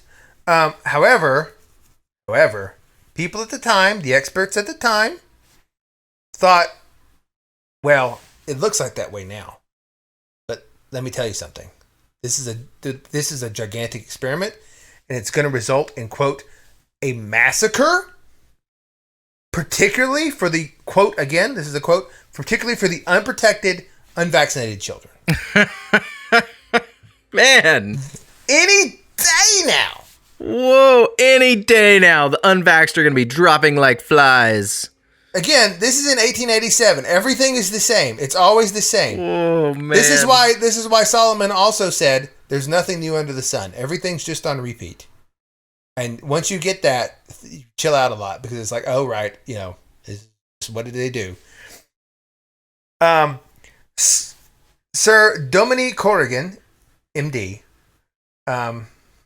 when acting as one of the committees on the committee in 1871 on the Vaccination Act, said, quote, an unvaccinated child is like a bag of gunpowder which could blow up the whole school, and ought not, therefore, to be admitted to school unless he is vaccinated. It's the same argument over and over again forever. It's the same thing. This has been going back to the days of Noah. An unvaccinated child is like a bag of gunpowder. You could picture every one of those losers that get on CNN and hyperventilate about we got to protect the kids and grandma saying that. I mean, that is straight out of the headlines. Look, the hospitals are going to be overrun. Oh. What do you... We have to mask the kids because the hospitals are, Another quote from a different guy. Let them remove the cordon of protection persons about the cases, and let them remove the cordon of protected persons about the cases. So that means, they just haven't... Enough people are vaccinated that it's not a problem. But if those people went away, that town is finished. It's really still the vaccination, right? All their boasted arguments when we remove the vaccinated population will prove a delusion. The sick will be without nurses. The very industry of health in the city will be molested by a plague which will stagger the authorities of the borough and bring thousands of the unvaccinated inhabitants to cry for the blessings discovered by Jenner, the person that invented the vaccination. So the hospitals are going to be overrun any day. It's going to be a plague which will stagger the authorities. Unreal. the hospitals will be overrun. Right? Another medical doctor at the time said the anti-vaxxers of Lancaster, having to a great extent thrown off the armor of vaccination, are waging a desperate, gallant, though misguided conflict against the enemy. But in Lancaster, when the time arrives, we shall not fail to see a repetition of last century's experiences, and certainly there will afterwards be fewer children left to die from diarrhea. It is hoped that, when the catastrophe does come, government will see that its teachings are duly studied and recorded. And of course, it never happened. Mm-hmm. But it's just fear over and over again. It's, who knows? Lancaster enjoyed better success against smallpox than other towns in England, which were highly vaccinated. In 1993 smallpox outbreak, the well-vaccinated district of Mold in Flintshire, England, had a death rate of about 32 times higher. Man, 32 times higher. So these are problems. These are problems, and Dr. Millard noted. He was a guy that was started to question after he saw the Lancaster thing. He said, maybe this is the way to go. And he said, vaccination, he said, is not harmless. It has some side effects. And he made an extremely important observation. He said, well, look, this is, again, in 1887. We know vaccination doesn't prevent transmission, but it may reduce the severity of smallpox. Literally says this. Oh, man. And he went on to say, but I still don't know if that justifies it because it doesn't stop the spread of the disease, and both severe and mild forms are still contagious. Unreal, man. Wow. Yeah. And again, importantly, all of this on both sides is probably nonsense because viruses are inanimate objects which cannot move. They're not. This is all probably for nothing. So let's talk about the disappearance of polio, because the polio vaccine is one they really hit you with. Oh yeah. Dr. Calacornos in Australia, he said that he was told, he wrote this in his book, I also looked at their children and wondered why they got so sick. This time the answer came rather quickly from the mouth of an Aboriginal woman. Quote, before the white man came, we had good health and no sickness. I believe that's probably true, personally. Nomadic peoples are notoriously healthy and fit. Mm-hmm. You can see this even in the skeletal remains of agrarian people versus agricultural people, something like the Bronze Age. Skeletons of the nomadic people are much more hardy. Now here's a quote from Jonas Salk, the inventor of the polio vaccine. This is what he wrote in 1977. Live virus vaccines against paralytic poliomyelitis, for example, may in each instance produce the disease it is intended to prevent. The live virus vaccines against measles and mumps may produce such side effects as encephalitis. Both of these problems are due to the inherent difficulty of controlling the live virus in vivo once they are placed in a live person. So the guy says, look, polio vaccine may give you polio. Yeah. I don't know. But, it's probably worth it. His idea was it's probably worth it on the whole. So the polio story is a long, complicated one, which is one most of the medical profession is not willing to tell, and which is largely smoke and mirrors of sketchy statistics, renaming diseases, and vaccine-induced paralytic polio caused by both the Salk and Sabin vaccines. Mm-hmm. Sabin had an oral vaccine, Salk had his injection. Despite many well-documented historical problems, polio and smallpox vaccine serves as the anchor for the vaccination faith today. It stirs immense passion in those who believe their ancestors were affected by the dreaded virus, or their children could be crippled by it today. Right? And this is true. Like, people will be like, look at my arm, I had the polio vaccine, and I'm better. That's why we didn't, and I'll point to like, well, my arm, and I mean, I don't know. I don't have that big scar. Yeah, me neither. I don't know. So anyway,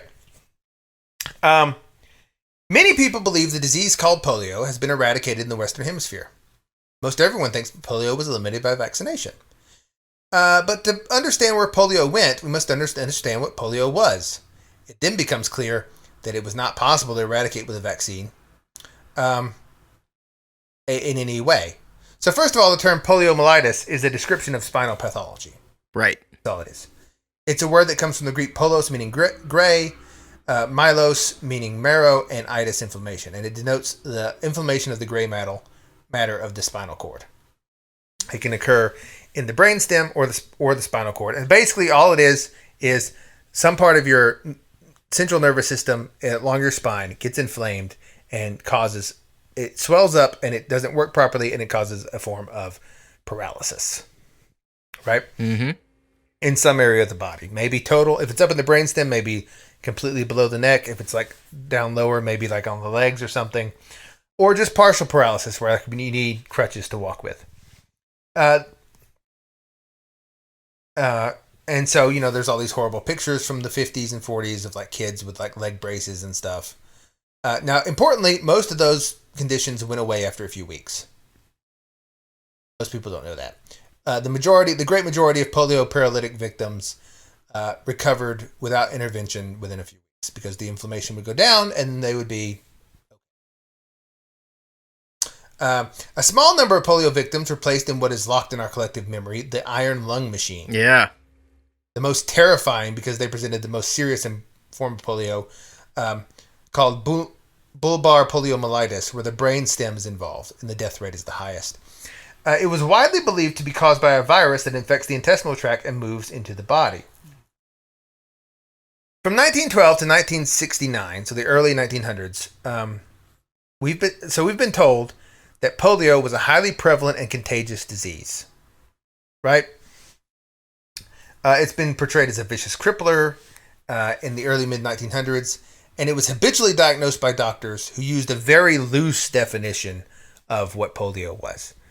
So, however, if you look at a graph of diseases from the time, the actual deaths from polio from like 1912 to 1969 barely register. Really?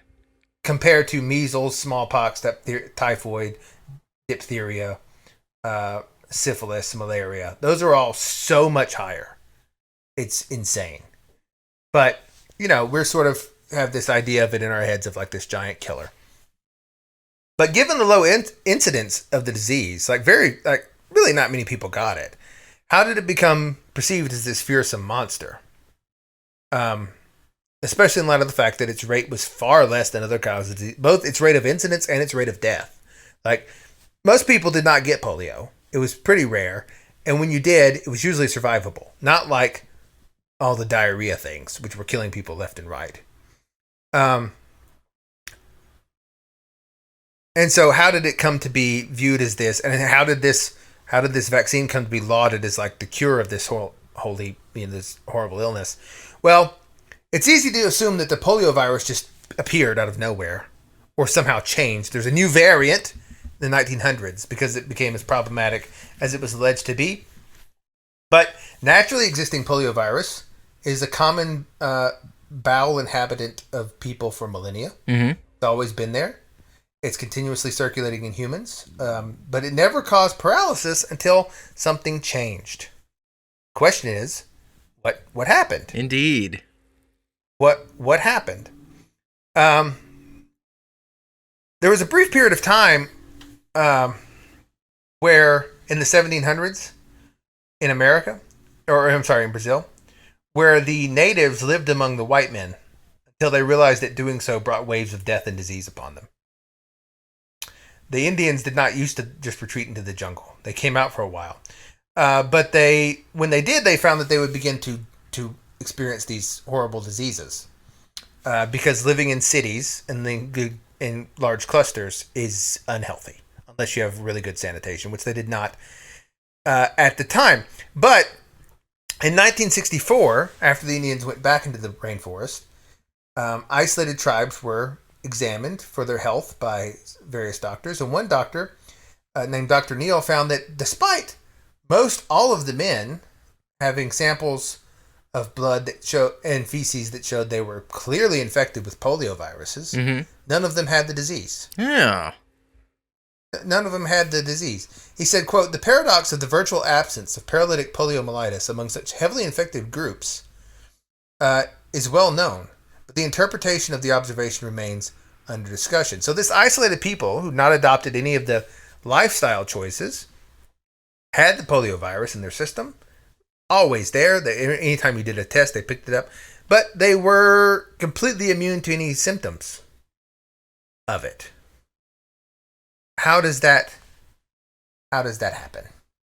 Good. What can account? Yeah. What can account for these, and why does the disease not spread? Where Dr. Albert Sabin, inventor of the oral polio vaccine, also noted in 1947 that native peoples were infected by poliovirus before the age of 5, and yet there was no paralysis among them. And they never thought, well, maybe we should re-examine our assumptions about what's causing it. That never occurred to them. No. There was, however, a significant rate of paralytic poliomyelitis in American servicemen in the same area. It was common among colonizing communities, but not among the natives. Dr. Sabin, again the inventor of the oral vaccine, said, "The most important question is, why did paralytic poliomyelitis become an epidemic disease only a little more than 50 years ago? And as such, why does it seem to be affecting more and more the countries in which sanitation and hygiene, along with the general standard of living, are presumably making the greatest advances, while other large parts of the world, regardless of latitude, are still relatively unaffected?" So why is it only happening in the developing world? Why is it not happening in the undeveloped, quote unquote? Even Dr. Sabin saw that it was present everywhere, but the virus itself wasn't doing anything. It needed something else. Something else was happening that caused it to create this inflammation.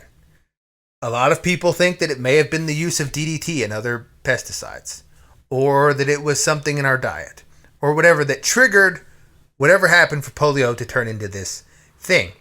Before the vaccine, but here's the trick. Before the vaccine was in play,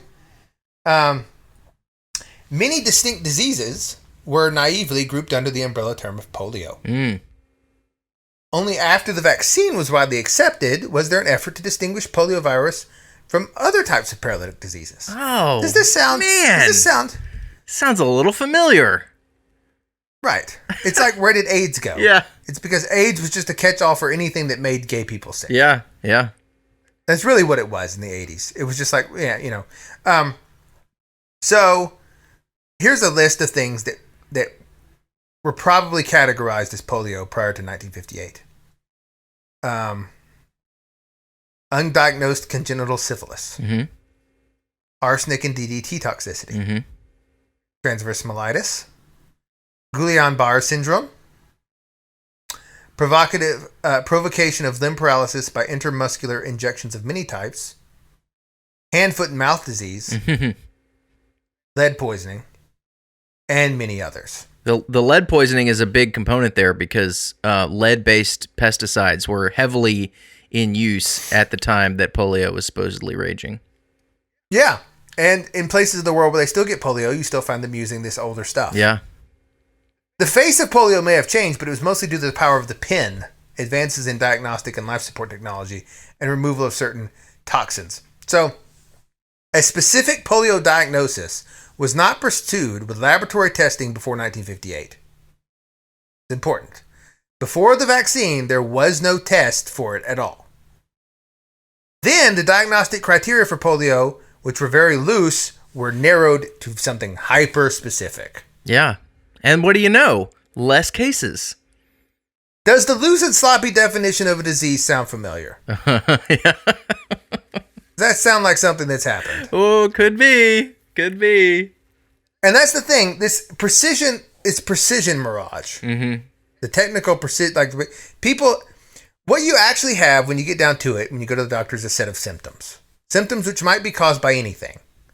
Like, they really don't know in almost all cases what's like they have this is why misdiagnosis is so common. They're like, oh, you have this, and you be there for months, and they're like, oh, wait, no, it's this other thing. Or whatever. Because you have a set of symptoms, and they give you, like my friend married to the woman with fibromyalgia. Mm-hmm. She just doesn't want to get out of bed in the morning. Yeah. It's not, like, if she's going to do something fun, Yeah. she'd be like, oh, I'm having a great day today. Right. But if it's like, you got to go to work, she's like, ugh, fibromyalgia. My symptoms are really flaring. Mm-hmm. So before vaccination campaign was deployed, the healthcare professionals were vigilantly programmed to be on the lookout for polio. After the trials, they were vigilantly noting who developed polio, vaccinated or unvaccinated, and made every effort to diagnose non-polio illness in a vaccinated person. Yeah. Does this sound... This is what I mean about epistemology and naming. These things are just categories. Yeah. These things are just categories that people drop stuff in. 2. Here is a quote from 1960 by Dr. Bernard Greenberg, head of the Department of Biostatistics in the University of North Carolina and Public Health and chairman of the Committee of Evaluation and Standards of the American Public Health Association. So he's the chairman of the American Public Health Association, people. He said, quote, prior to 1954, any physician who reported paralytic poliomyelitis was doing his patient a service by way of subsidizing the cost of hospitalization and was being community-minded in reporting a communicable disease. He was doing his patient a service by subsidizing the cost of hospitalization and was being community-minded in reporting a communicable disease. The criterion of diagnosis at the time in most health departments followed the World Health Organization's definition. Spinal paralytic poliomyelitis, signs and symptoms of non-paralytic... Oh, this is how you do it. So spinal paralytic poliomyelitis is defined by, quote, signs and symptoms of non-paralytic poliomyelitis with the addition of partial or complete paralysis of one or more muscle groups, detected on 2 examinations at least 24 hours apart. That's how the definition was prior to 1940. Mm-hmm. Note that, he goes on to say, note that 2 examinations at least 24 hours apart was all that was required. Laboratory confirmation and presence of a residual paralysis longer than 24 hours was not required. So that was before 1954. That's how you defined if you had polio, right? In 1955, the Salk vaccine was released, and the diagnostic criteria became much more stringent. If there was no residual paralysis 60 days after the onset, the disease was not considered to be polio. Whoa, man. So you used to have polio if you had paralysis that lasted 24 hours. Yeah. But now, if whatever you had goes away within 60 days, that wasn't polio. That'll knock your case count down. This made a huge difference in the documented prevalence of paralytic polio. Man. Huge difference. What a scam. And that's the thing. The doctors are not trying to scam you. They're just following the science. They're following and it's people as they learn about, they define thing. They go from a loose definition of a thing to the more they worry about it, they name it more and more and more, and they drill it down to the point where it becomes something else. And so it's not like there's this, in some, I mean, there are conspiracies that happen, but in some sense, it is a unacknowledgement of our own ability to shape reality through words.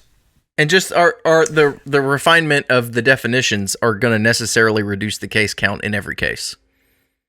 So Yeah, the like better Dr. we get Greenberg at also precisely diagnosing it, cases will go down. And that's never, I guess it's never acknowledged as case counts go down that a lot of that is because we are refining our definition and diagnostic capabilities.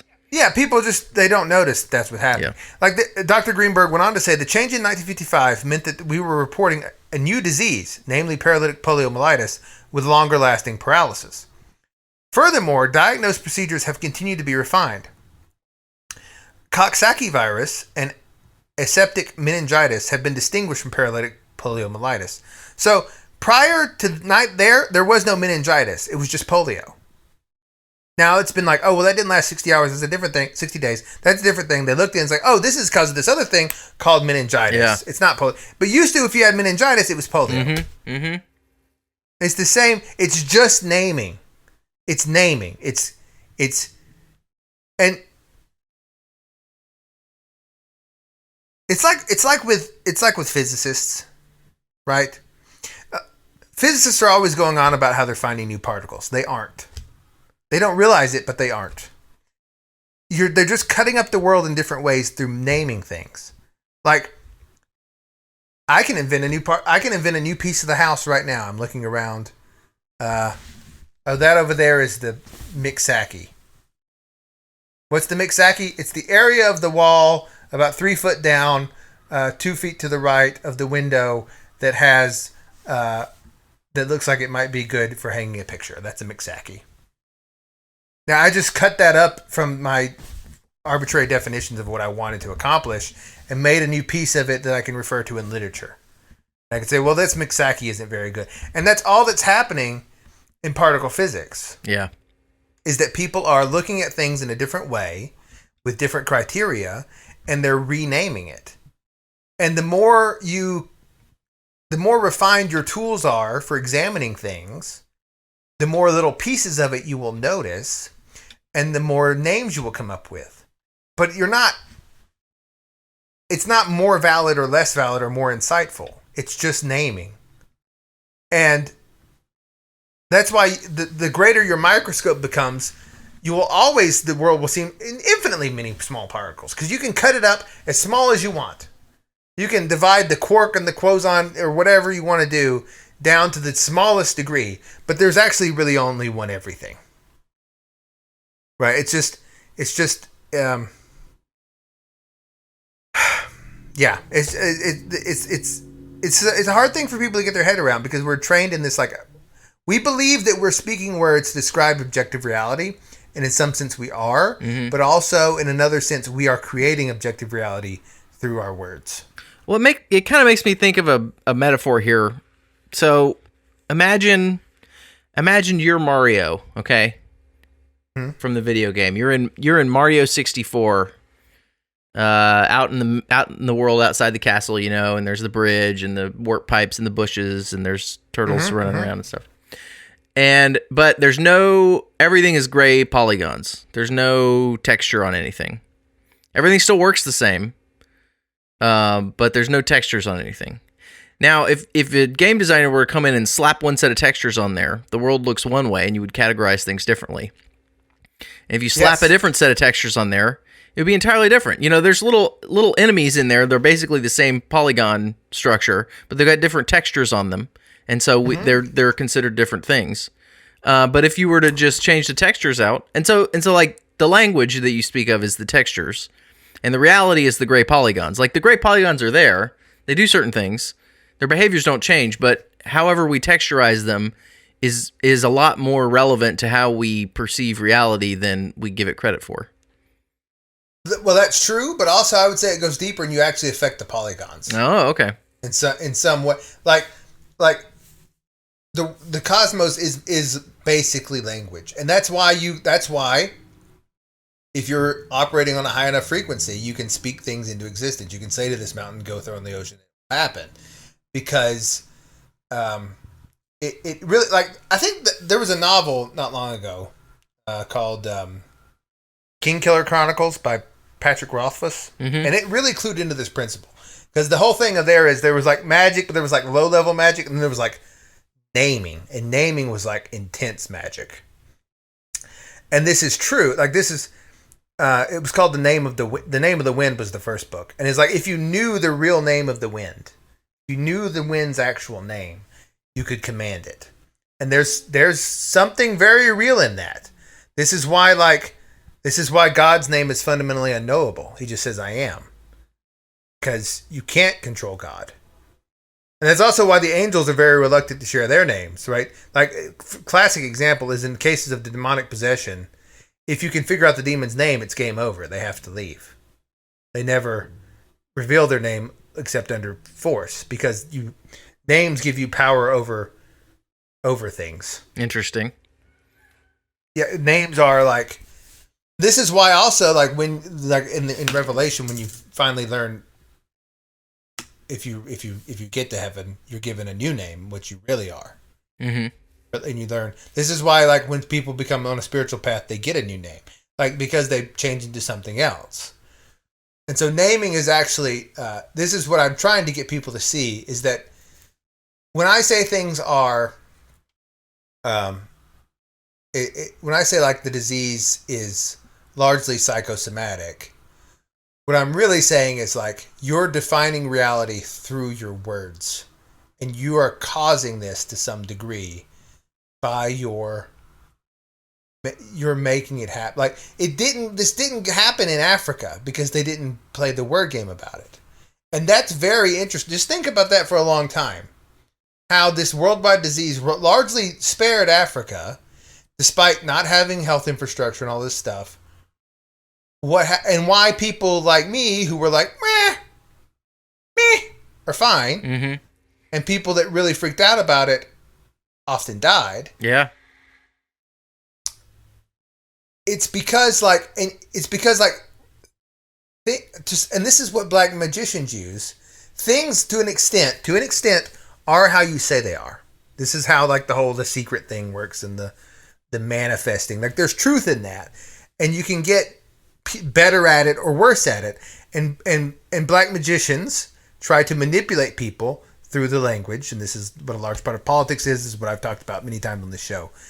But things can just go away if you just reclassify them, like polio. It can just vanish, just from a naming perspective. And it's so just be careful what you say, because it really is. I think on some level, if you actually did know the name of the wind, you could control the wind. I think that's possible. Like I talked about once on the show or on the blog. I don't forget. One time, I seem to have talked to the ocean and it listened. That was weird. Yeah, so I don't that. know. Yeah, I don't know. But we've been going for a while, and it was a good show. it was fun. And I think the only thing that could really help us at this point is if people donate more money.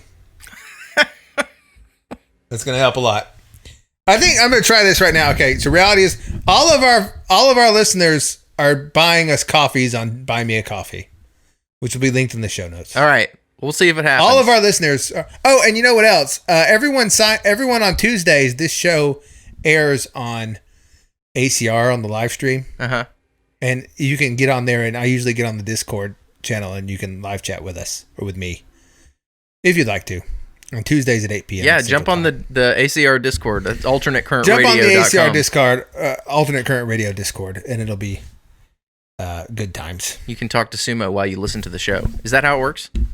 You can talk to me while you listen to the show. That doesn't mean I'll respond to you if you're asking stupid things. Yeah. Like if you're like, I tried to say that I could fly, and I jumped off the building and couldn't fly.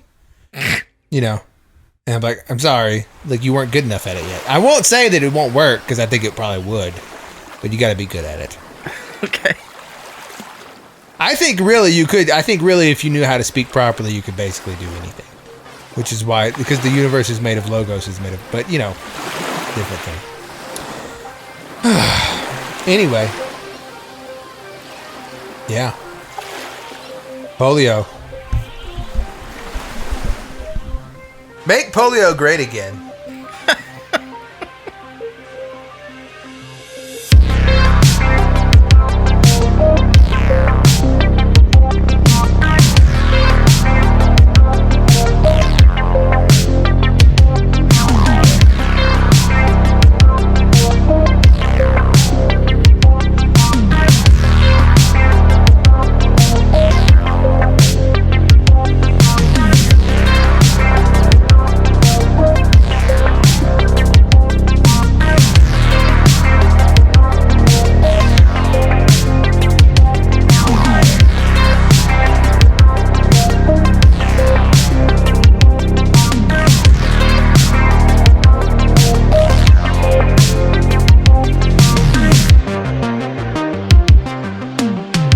Targets up here, we just had something go right over the top of us that, I hate to say this, looked like a long cylindrical object that almost looked like a cruise missile type of thing moving really fast and went right over the top of us.